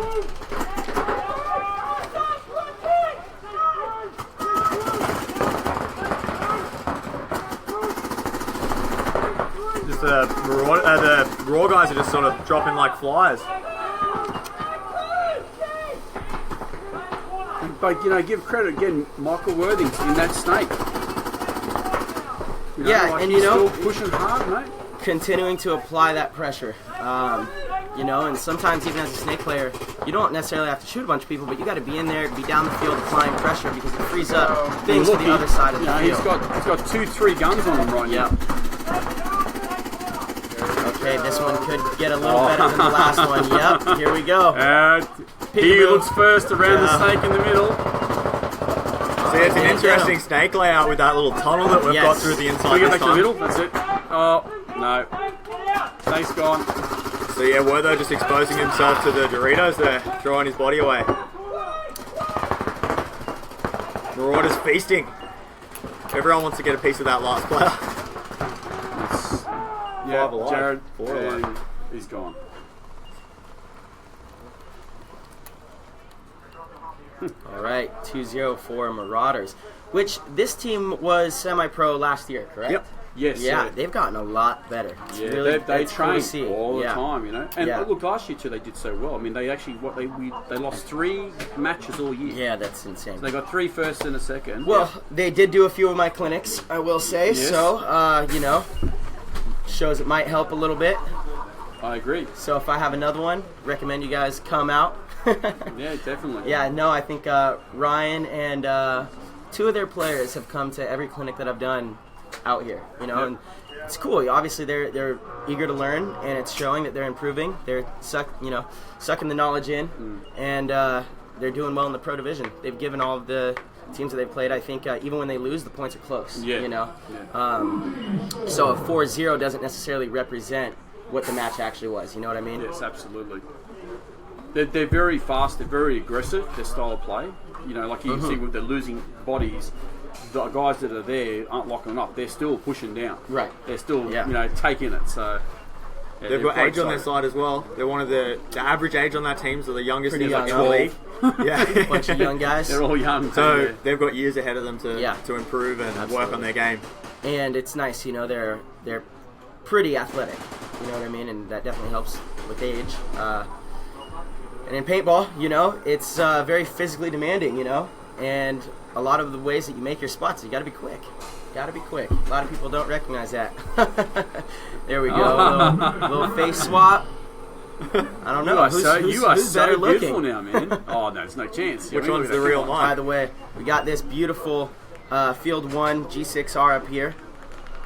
Are you guys The out artwork there? on this is absolutely amazing. I love these splashes. Yeah. The lava. That's what we were The calling lava. it before. Yep, these are cool. Are you able Guns. to use the gun out there today? Yeah, I'm using a nice bubblegum one. Yeah, it's shooting good. These things rip at 15 balls a second. They sound good. You feel like you got a machine gun.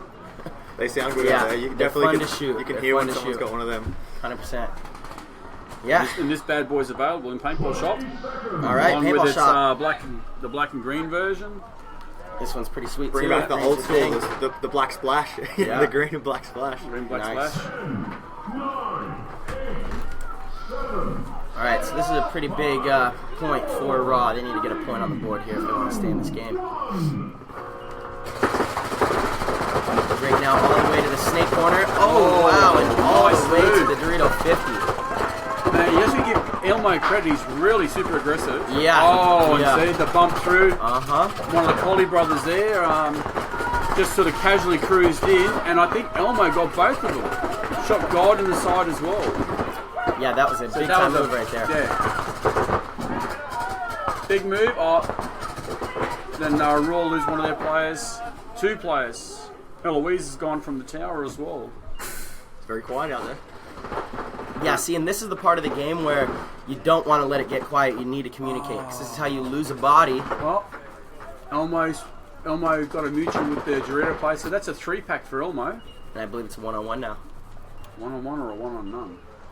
Is there not a player in this I corner? don't think so. Yes, there is. Jared Baker. Yep, I can hear. There He's he been is. consistently the last guy left on the field for him, mate. Yeah, he was in that same spot last point. I don't think he knows it's a one-on-one yet. Starting to figure it out. And he's gone.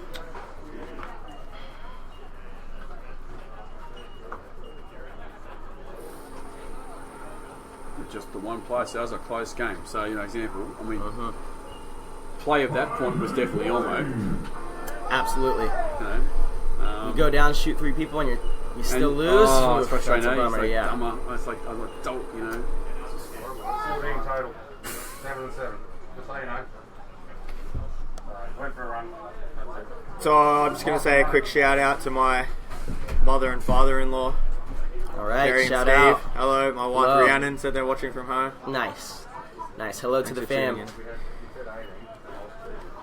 All So right. you hang around in Australia for long after this event, or No, back home? I go back Monday. Yeah, so I've been here about 11 days already. Yeah. So it's time to go home and relax a bit. So I will be back in the next event's in August.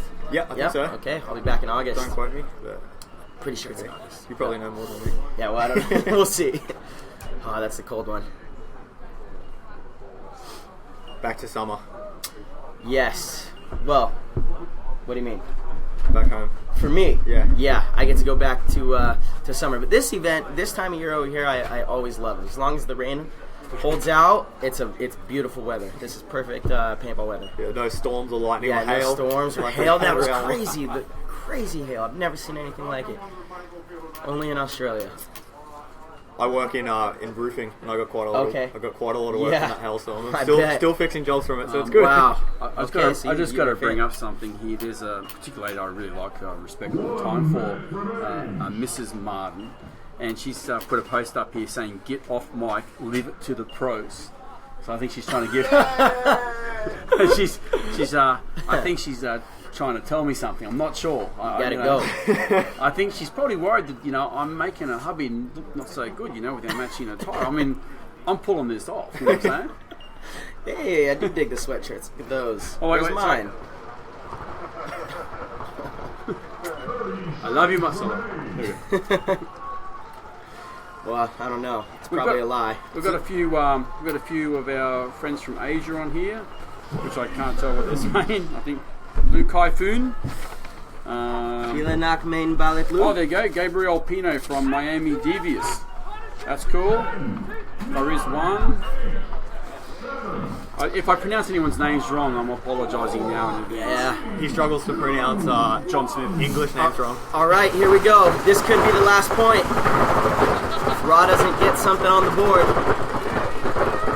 Looks like they shoot the Dorito 1 player off the break. So double kill. There's both Collie brothers.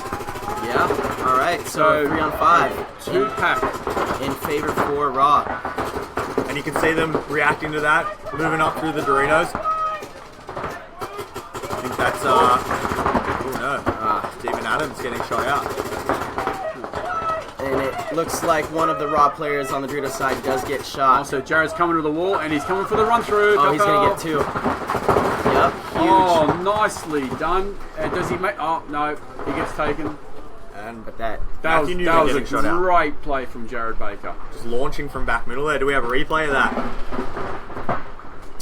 Raw does not have time. They need to recognize that this game is over and go press that buzzer. And Eloise goes through to press the buzzer. So yeah, as we spoke about Raw, actually, do we have that replay? Jared's big run through, launching from back center. There you see him going at the top of your screen. Taking 2 players with him. That was a really good move to break that game open. Help get Raw back into this game. Mm-hmm. See, we spoke about Raw in their first game. They have quite a big pool of players that they pull together. They were hoping to have 2 teams for this event, but they were stretched a bit thin. They got a few other commitments. We've got 3 tournaments and 3 weekends. Yeah, it's good for Australian paintball, but it's stretching the love out across all the divisions. So Raw, this team in this configuration that you see here haven't really played much together. All the players themselves have played a lot of paintball, but not necessarily that team factor that they have. So obviously they're going to be on the back foot sometimes with moving off each other's moves and knowing where each other are going. But Raw is definitely one of those teams that can pull that together, and they're good at pulling things like that out, pulling those 1-on-1s, those even 3-on-1s. I've seen them do that quite a lot. It's just what they're known for. They play a very unconventional style, and it's actually sometimes it catches you off guard, and they totally surprise you and win these points. But that's where they lack the experience. Like Elmo going all the way up there and getting 3 kills. If they just had some teamwork and a little more experience, they're going to close that game out. At that point, it's a 5-on-2 essentially. I think they lost 1 player, so 4-on-2. You got to win those games, And the way that teams end up losing those games are lack of communication and that experience as a team. Not being terrible, but has Raw won any points before this point today? No, not yet. So that was their first buzzer press. Yeah, first point of the day. Same with Marauders. It was their first. Oh, because the one that Elmo did earlier, he had a hit on. Yeah, they almost got that point. But got that point. Yeah, unfortunately, dirty hang. And again, with a lot of you seem like a lot of the points they're losing is only like 1 guy left on the other team. So it's a close game, and you're right. The score doesn't always tell you. Right. A full game. You might go 4-0, that's an asking. No, actually it wasn't. It was Each really close. Right. I'm just loving seeing Michael Worthing going into the snake all these games. It's great. He's been pushing hard, mate. Ooh, breaking a little bit early there. That's alright. Ref got him. Bad time to do that.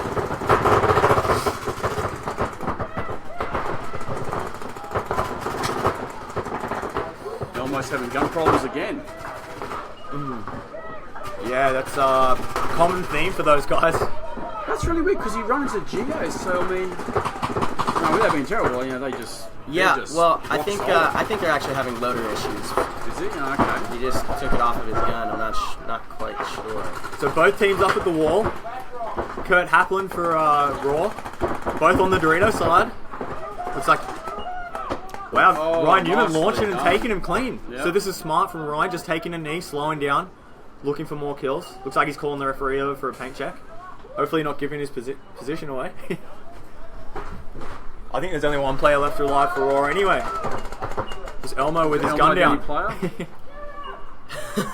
He's got a hopper in one hand, gun in the other. And running straight for the pits.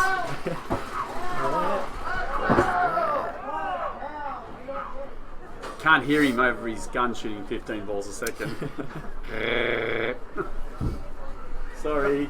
Well, if his team is not going, because it's a 4-point mercy roll, not race to 4, correct? Yeah, race to 4 mercy. Yeah. You want to clear that? No, which one?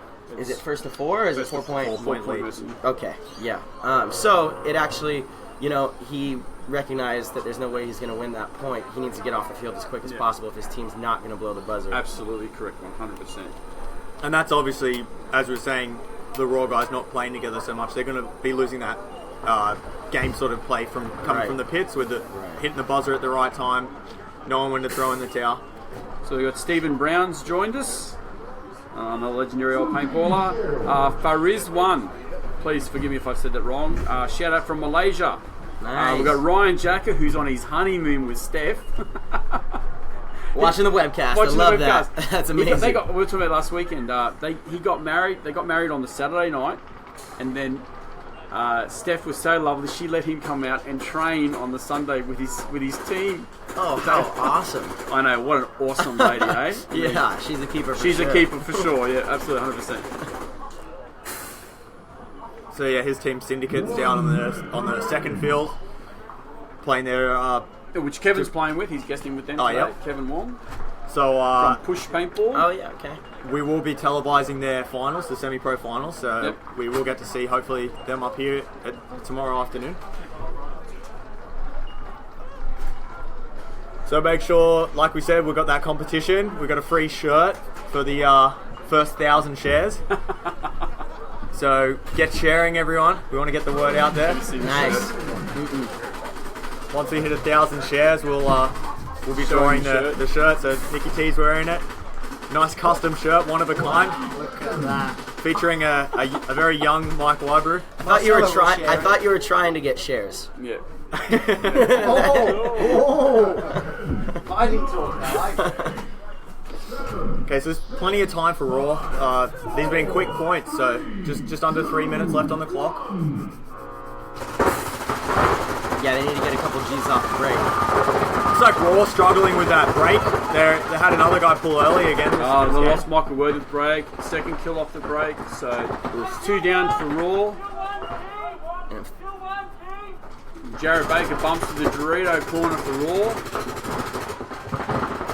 Field placement's all in favour of Marauders. And another G, so it's only 2 left. Kill 4 now, so it's just poor Jared again at the very end. Oh, he gets Ryan bumping through, but it's a 3-on-1. It just seems to be the constant here is poor old Jared being last guy left on the field, point after point.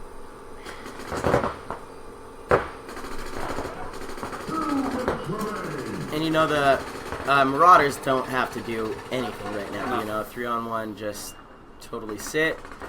But these guys definitely want to, they've got a lot to prove, so... Right. I wouldn't put against them. These guys coming down and trying to win this game. Absolutely. All the way down this thing. So Marcelo, with Perth Crisis, your next game's up against SWAT. Yep. Anything special you're going to pull out against them? No, nothing special. Our guys just need to continue. Casual. Yeah, our guys need to just continue to get tighter. All of us, myself included. Like I said earlier, we need a little bit of communication, and I think we have a pretty good chance against them. This layout is pretty standard. There's nothing too crazy other than maybe that 50 Dorito run. Maybe we'll give that a shot. That'd be good to see. Probably not. But we'll okay, because the SWAT guys might be watching the webcast right now. 100%. I know they are. Yep. Mm-hmm. So it looks like next up we're going to have Expendables playing Explicit, so this will be another good match. Yeah, your boy Blake. Yeah. So, fellas, thank you for having me up here. I do have to get down there.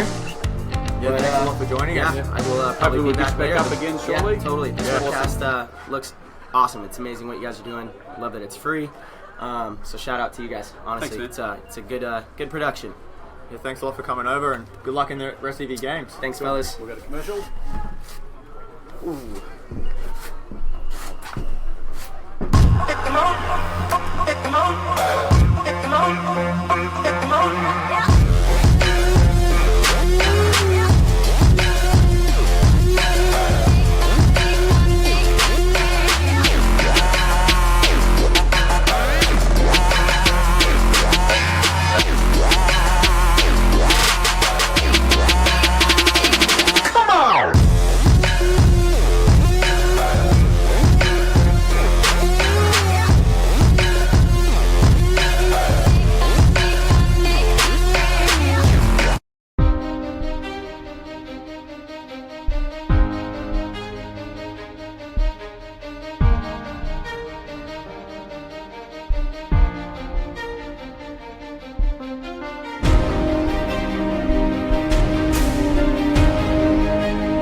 We're back.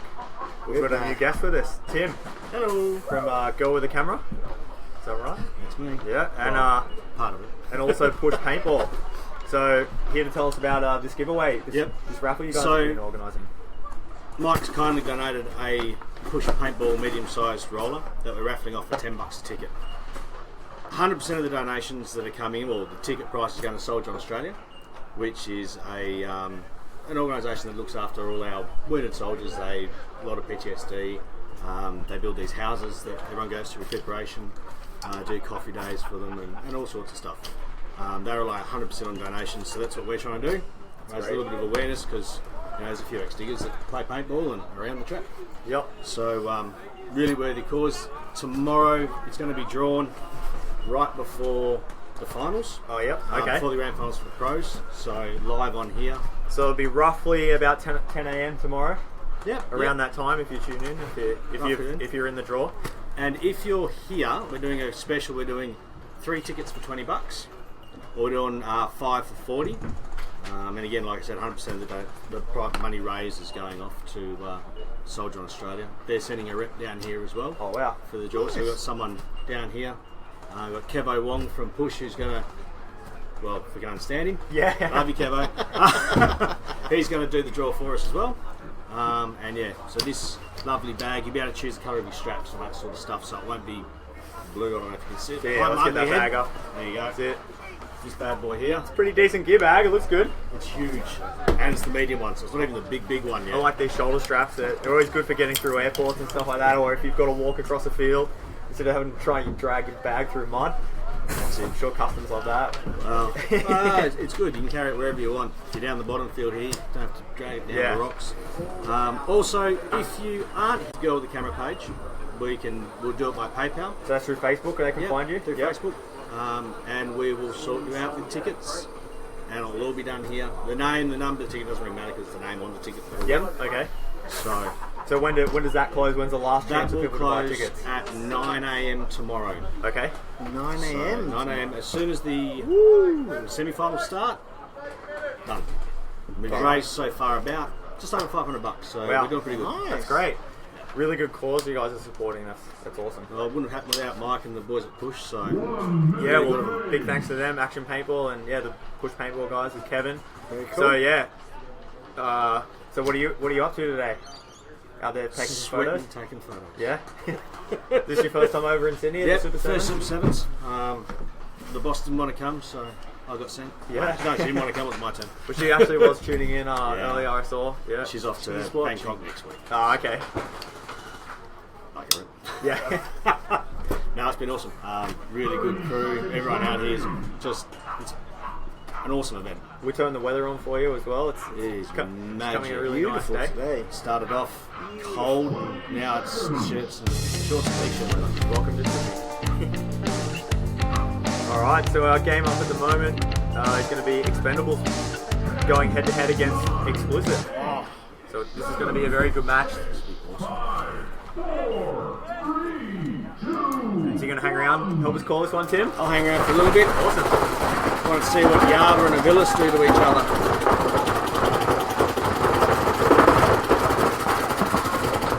Good. 5-on-5 at the moment.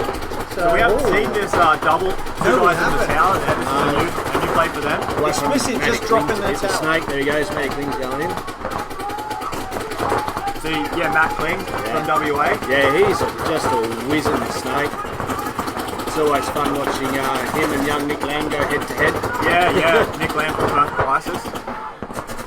It was good. We had Perth Court come over and help us out, and come over and play last round. So unfortunately they couldn't make it here, but they were a good bunch of guys. They're another awesome little bunch of guys. You know, watch them grow up, tiny.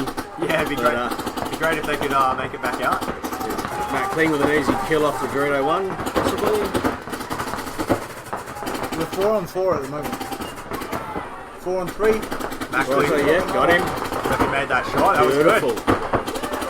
Yeah, we had Ryan Greenspan up here earlier talking about Matt Kling, just saying how much of a smart handballer he is. How he was just saying he gets it. He seems like it's just a really smart young guy. It was pretty much unknown to me until I saw him over here in the Super Sevens, and I've just been surprised every time he plays. He's just such a good player. Works hard, doesn't cheat, doesn't do anything. He's straight down the line, baller. He's awesome. As we've given him all these props, he just got shot out of the snake, so unfortunate. We're 3-on-3 at the moment, so Blake's still alive for the Expendables on your screen at the moment. That's I think the two Christensen brothers down on the Doritos for Expendables.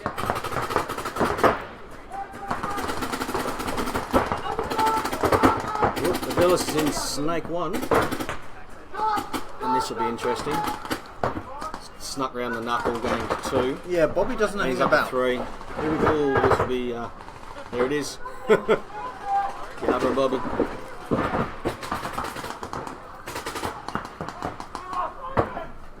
Yaba with a tactical retreat out of the snake. Back I was to the tower. surprised that Bobby actually missed picking him off then.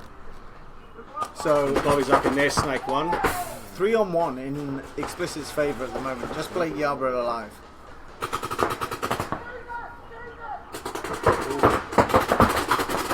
Oh. And a trade. Wow, so the referees are wiping Blake down, saying that he shot Bobby first, so we're 2-on-1 now.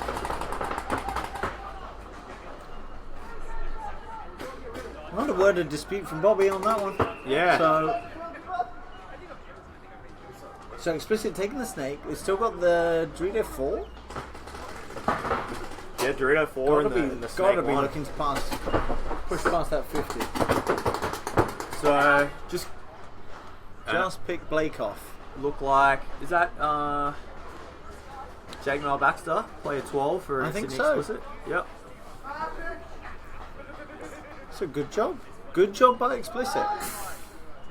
You know, Explicit really were on the front foot for most of that game. A few things didn't go their way, obviously, and the same with Matt Kling in that snake. Yeah. Able to take a few bodies off, but Yeah. wasn't quite sure who shot him, but He got shot down the tape Yeah, from okay. Snake Corner.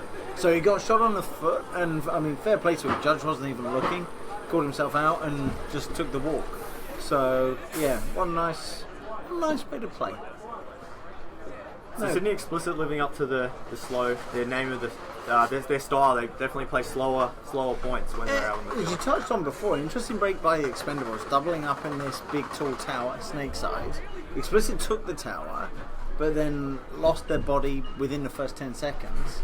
And then Dave Hopkins got shot from the doubled up tower for the Expendables. So yeah, Blake was certainly probing, from Snakeside corner, moving back and forth, going forward, going back, tactical retreat, etc., etc. So Yeah, very, very interesting matchup, this one. Nice to see, all the guys getting some spins and it not being a case of Blake against Bobby. So, I think we're in for a treat. Explicit seems to have woken up a bit, which I like. So we've actually had a few people checking in. Jamie Angus saying that he's just got $50 worth of raffle tickets. Nice. He sent you guys a message. Legend. Thanks for that, Jamie. So cheers, Jamie. Jamie Eskimo Brothers, fame. We did see them at the Masters, but we haven't seen them since. Yeah, well, let's hope they make it back. And Alan Martinez saying, "Where is this? This is down in sunny Sydney, Australia." So, g'day. Good day. Yeah. So yeah, keep like we said, we've got a T-shirt we're raffling off as well. We are. Yes, we're going to give to the first once we get 1,000 shares. We got a T-shirt we're raffling off, but we can give you an early bird preview of tomorrow's shirt. So as Mike's not here, check this out. Wow. How much win is in that shirt? I may even donate this with the push gear back. Just That saying. would be a nice one. Just saying. That'd be a good little prize. But then it doesn't give me anything to wear tomorrow.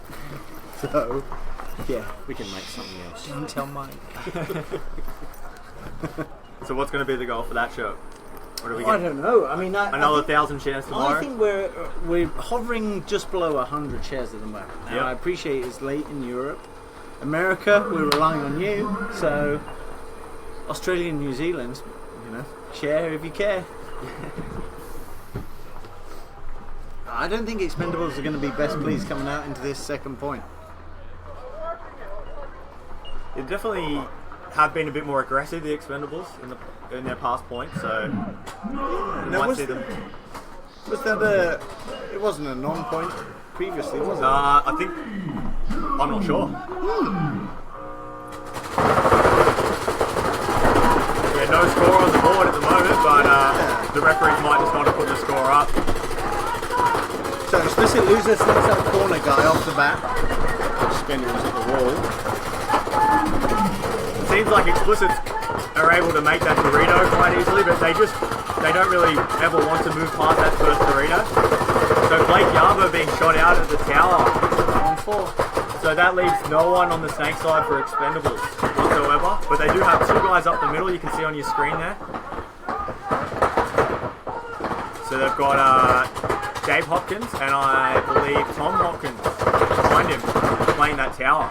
So they're doing a good job of just shutting down an Explicit snake side and just keeping them controlled in the back line. Yeah, so it's a very different approach by Expendables. So here comes Bobby launching from back centre. And taking out one. Taking 2. I think he missed Dave Hopkins there because he spun, put a few balls into Bobby. So 2 players walking on that move, so only 2 players left alive now for Expendables. But yeah, Expendables still have the wall. So I heard Josh Bailey, you see on your screen, calling out back centre. There's no one actually in there, so he's ghost busting at the moment. A little bit of a communication loss there for the Explicit boys.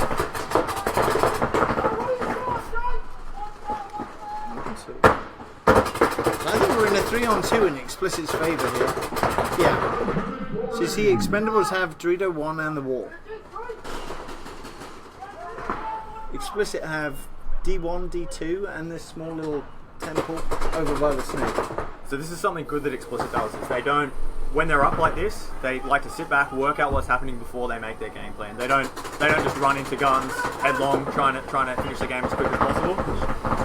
They like to play smart, paintball. Catch out that 2. So yeah, Wow. Josh Bailey trading out with the wall. We've got 1 on 2. Nope, 2 on none. 2 on none now. 2 on Good none. game. Expendables toweling that one. So 1 apiece now for the... Yeah, interesting when someone of Blake's stature and experience gets shot early for the Expendables. Interesting to see how they cope. Bobby instantly recognises that Blake's taken the walk, so knows that he has that window, to exploit. and vice versa. You know, if Blake saw the same, he would do the same. So yeah, super interesting. I mean, uncharacteristic for Bobby to not miss the wall guy, but not eliminate the wall guy, but got the two harder kills further backfield. Yeah. Well, here's a replay we have here of this is Bobby running through. So I can see sort of how he would miss. Yeah, I mean, I don't think he even shot at him. No, because it is warming up. You can see how the bunkers are really inflated. Yeah. So Dave, obviously, it's hiding most of his body as Bobby runs around. Yeah. I mean, at least he was able to take one guy with him. I think Bobby knew the wall was there, but committed to killing the tower over killing the wall.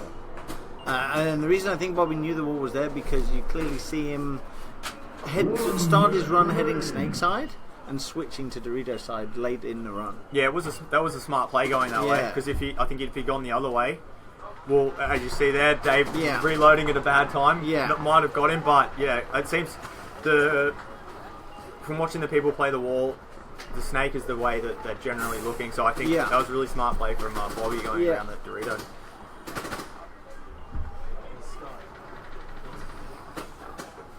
I wonder. I believe we have the score wrong actually on our screen. I think it should be explicit 2 and Expendables 0. Thank you. You're welcome. Sorry, that's right. You're welcome. I made a mistake. So no, Expendables have a bit of work to do. 9, 8, 7, 5, 4, 3, 2, 1. Different. Here we go. Yeah, a little bit different. It looks like that came from back centre. Snake entrance.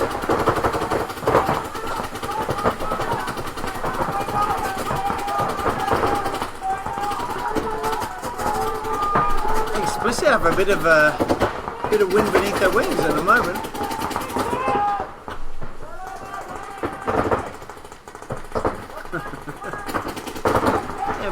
Bobbyville is no stranger to 15 BBS. It does sound great, doesn't it? Oh.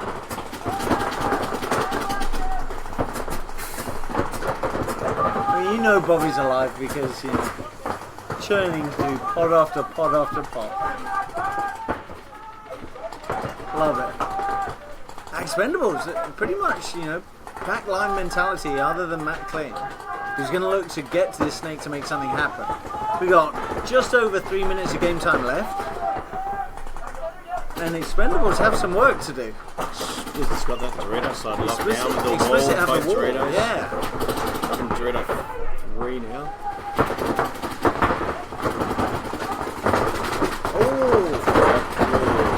Doing a really good job there about actually taking the Snake, running head on into the wall player's gun, taking it alive. Yeah, I mean, Blake knows that they've got to get a point on the board and leave themselves enough time to actually finish things off. I'm surprised that Blake's not committed to getting further up this Snake.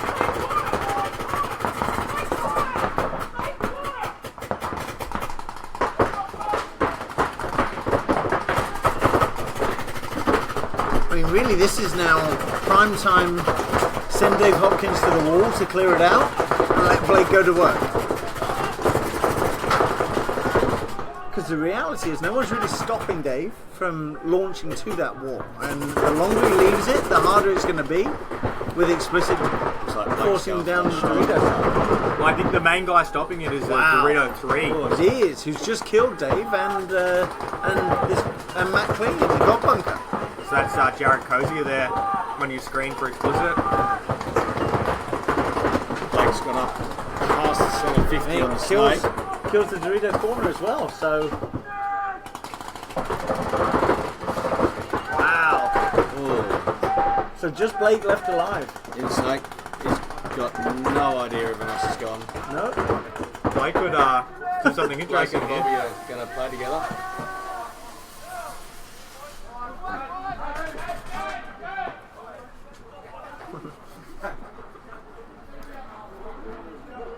So yeah, I'm really surprised Expendables didn't blow that tower a bit earlier. They definitely wasted a bit of time there, being 3 points down, minute 20 left. Yeah. That was insane. Oh, Jared Cozier going to work for Explicit. We're just gonna jump to a quick commercial. What is Super 7's Paintball? Paintball is a 5-on-5 game where two teams go head-to-head in 10-minute matches, fighting to take out the other team for 1 point. Teams get 1 point by shooting all 5 opponents and pushing the button at the enemy team's start base. Players are out when a paintball hits and breaks on them, including their gun.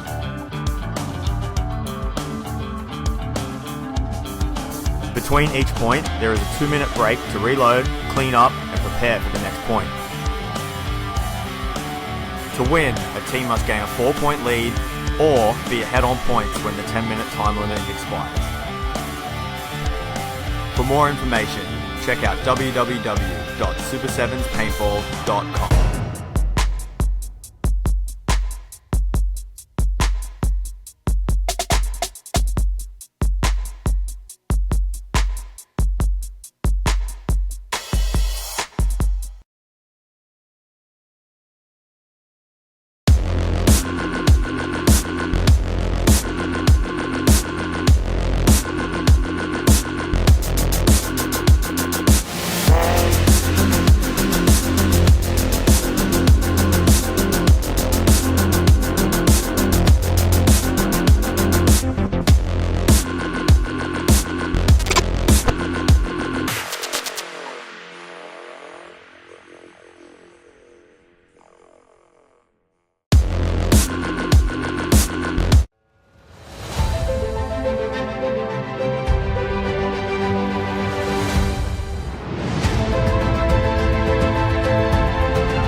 So, 3-0 to Explicit.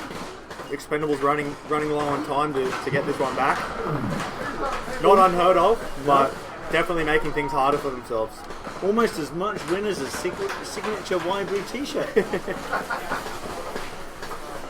So we've got a lot of people tuning in, so make sure if you're just joining us, share the word around. Yeah, we've even got Chad Boucher from Houston Heat tuning in. How nice is that? Hey Chad. Even though Mike can't be here right now, he's here. Yeah. Hello, Mike. Yeah. I much prefer this Mike.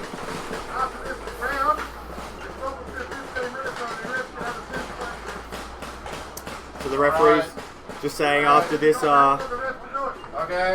couple of games, we're going to have a 15-minute break. I believe we're actually ahead of schedule. So yeah. That probably fits in pretty well. Works with me. An impromptu relief break. I just hope they wash their hands. So, potentially the final point, if Explicit put it together. Yeah. So Explicit either can win this and force the submission rule, or just sit back and try and hold off Expendables. There'll be no sitting back. So sending Ethan Kleiber up to the wall, Dave Hopkins matching him. Trying to take the snake off the break for Expendables as well. Yeah. Referee's checking him out, calling him clean. Explicit leaves their Dorito side corner. Blake Yarber making a big move into two guns out to the snake corner there, making it in alive. He can definitely move fast when he wants to, Blake Yarber. Just under a minute of game time left. Matt Kling making his way up the snake. Oh, wow. Huge move down the Dorito side for Expendables. This is not going to be pretty when they realise there's a wall. Wow. So that Blake Christensen down the bottom there, just finishing things up. It's good to see. Sometimes you see with teams when they're low on time, it's sort of like the team is split. You see 3 or 4 guys going in hard. Yeah. Have we got an injury? He was running in pretty hard to get that buzzer in time. He might just be a bit out of breath, or could be something with his knee. He's holding onto his leg.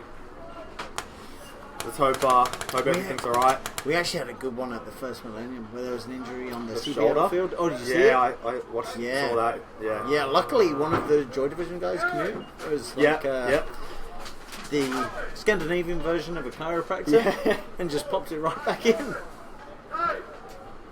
Yeah, because I saw a lot of people commenting saying, oh, you should be having a physio do that or something like that. But yeah, he was. Turns out he's the right man for the job. Absolutely. Foot on the chest and yank that arm. So that's a shame. Looks like, I think that's Blake Christensen. I think it is, yeah. Getting carried off the field there. Yeah, no one likes to see that. And especially, the Expendables are sort of down on players already. They've had... So Dave Hopkins just had his eye surgery. Yep. He said he can still play, but it's a little bit blurry. One of their other players, you can see him off on the left there, just wearing that black jacket with his arm in a sling. Just had shoulder surgery. He's dislocated it and had to have some tendons reattached. So they're already down on a few players, and now they're looks like they're down to 5. I mean, further proof that running is bad for you. Yeah. I mean, it used to be shin splints, but yeah, well, brutal. You can't talk. I saw some photos of a rare photo of you running in the woods. That's Photoshop. Yeah. There was a dinosaur chasing me. Yeah. So. I think I did see that photo. I never intentionally run, for the record. Unless there's a competition to win. No, I have that elusive speed where people can't shoot me because they're laughing.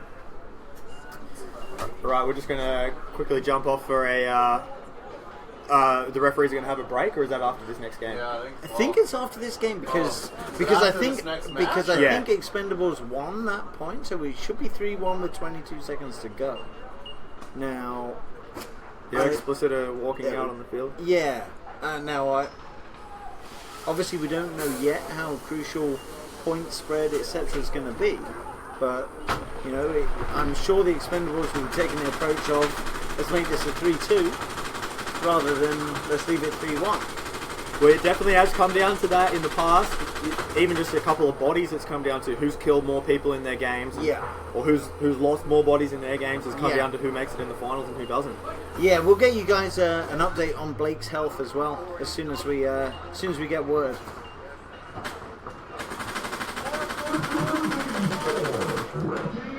Well, he's got Ben Beretta down there helping him out. Ben's a nurse. Registered nurse, so there we go. There's something to help. I know when I hurt my shoulder, he was the first one out there helping me out, which is good. Nice. I didn't realise Ben was a nurse. I think that's what he does. I think he does nursing. If he doesn't, that's an awesome rumour. Yeah. He was at university doing something. There we go. He's either a doctor or a nurse. Yeah. Here we go. So 22 seconds of fun. So Expendables need to win this.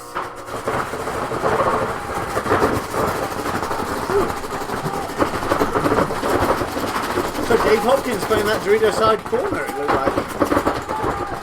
Hey, Tom going to work in the snake.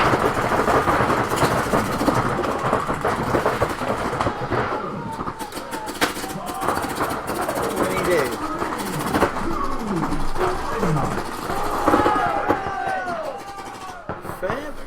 Fair play to the Expendables for coming out and having a game. Yeah. So, if nothing else, when you're faced with that scenario, 22 seconds of gameplay left, you can at least refine or try a different breakout. Well, we did. We saw Dave Hopkins going to the Dorito side. I don't think I've ever seen him play anywhere Mixing except up through the middle. Yeah, mixing it up. He knows that the PT's watching. It's a cardio show-off.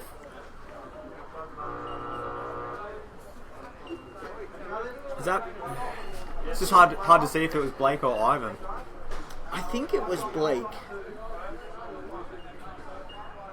I'm going on gun colour alone. Yeah, okay. So... Well, I think Well, actually, he's about to walk in front of the booth. I'll have a look. It's actually Ivan. Oh, is it? Ivan Christensen. Must have swap guns. Yeah, so that's Blake there, the 32. Caroline's asking do we know if Ivan is okay? He seems okay. Whether or not he'll be playing later today or tomorrow is yet to be seen. But we'll try and get an update. Well, Dave is going to come up in the booth in a couple of games, so we'll be able to get the word from the horse's mouth. Yeah, I mean, in fairness, although he was lying on the ground, it didn't look, super severe. Hopefully it's just an old niggling injury that sort of flashed back up, but he was able to walk off the field, which is always good. No ambulances. Yeah. Break, swap battery. Hey guys.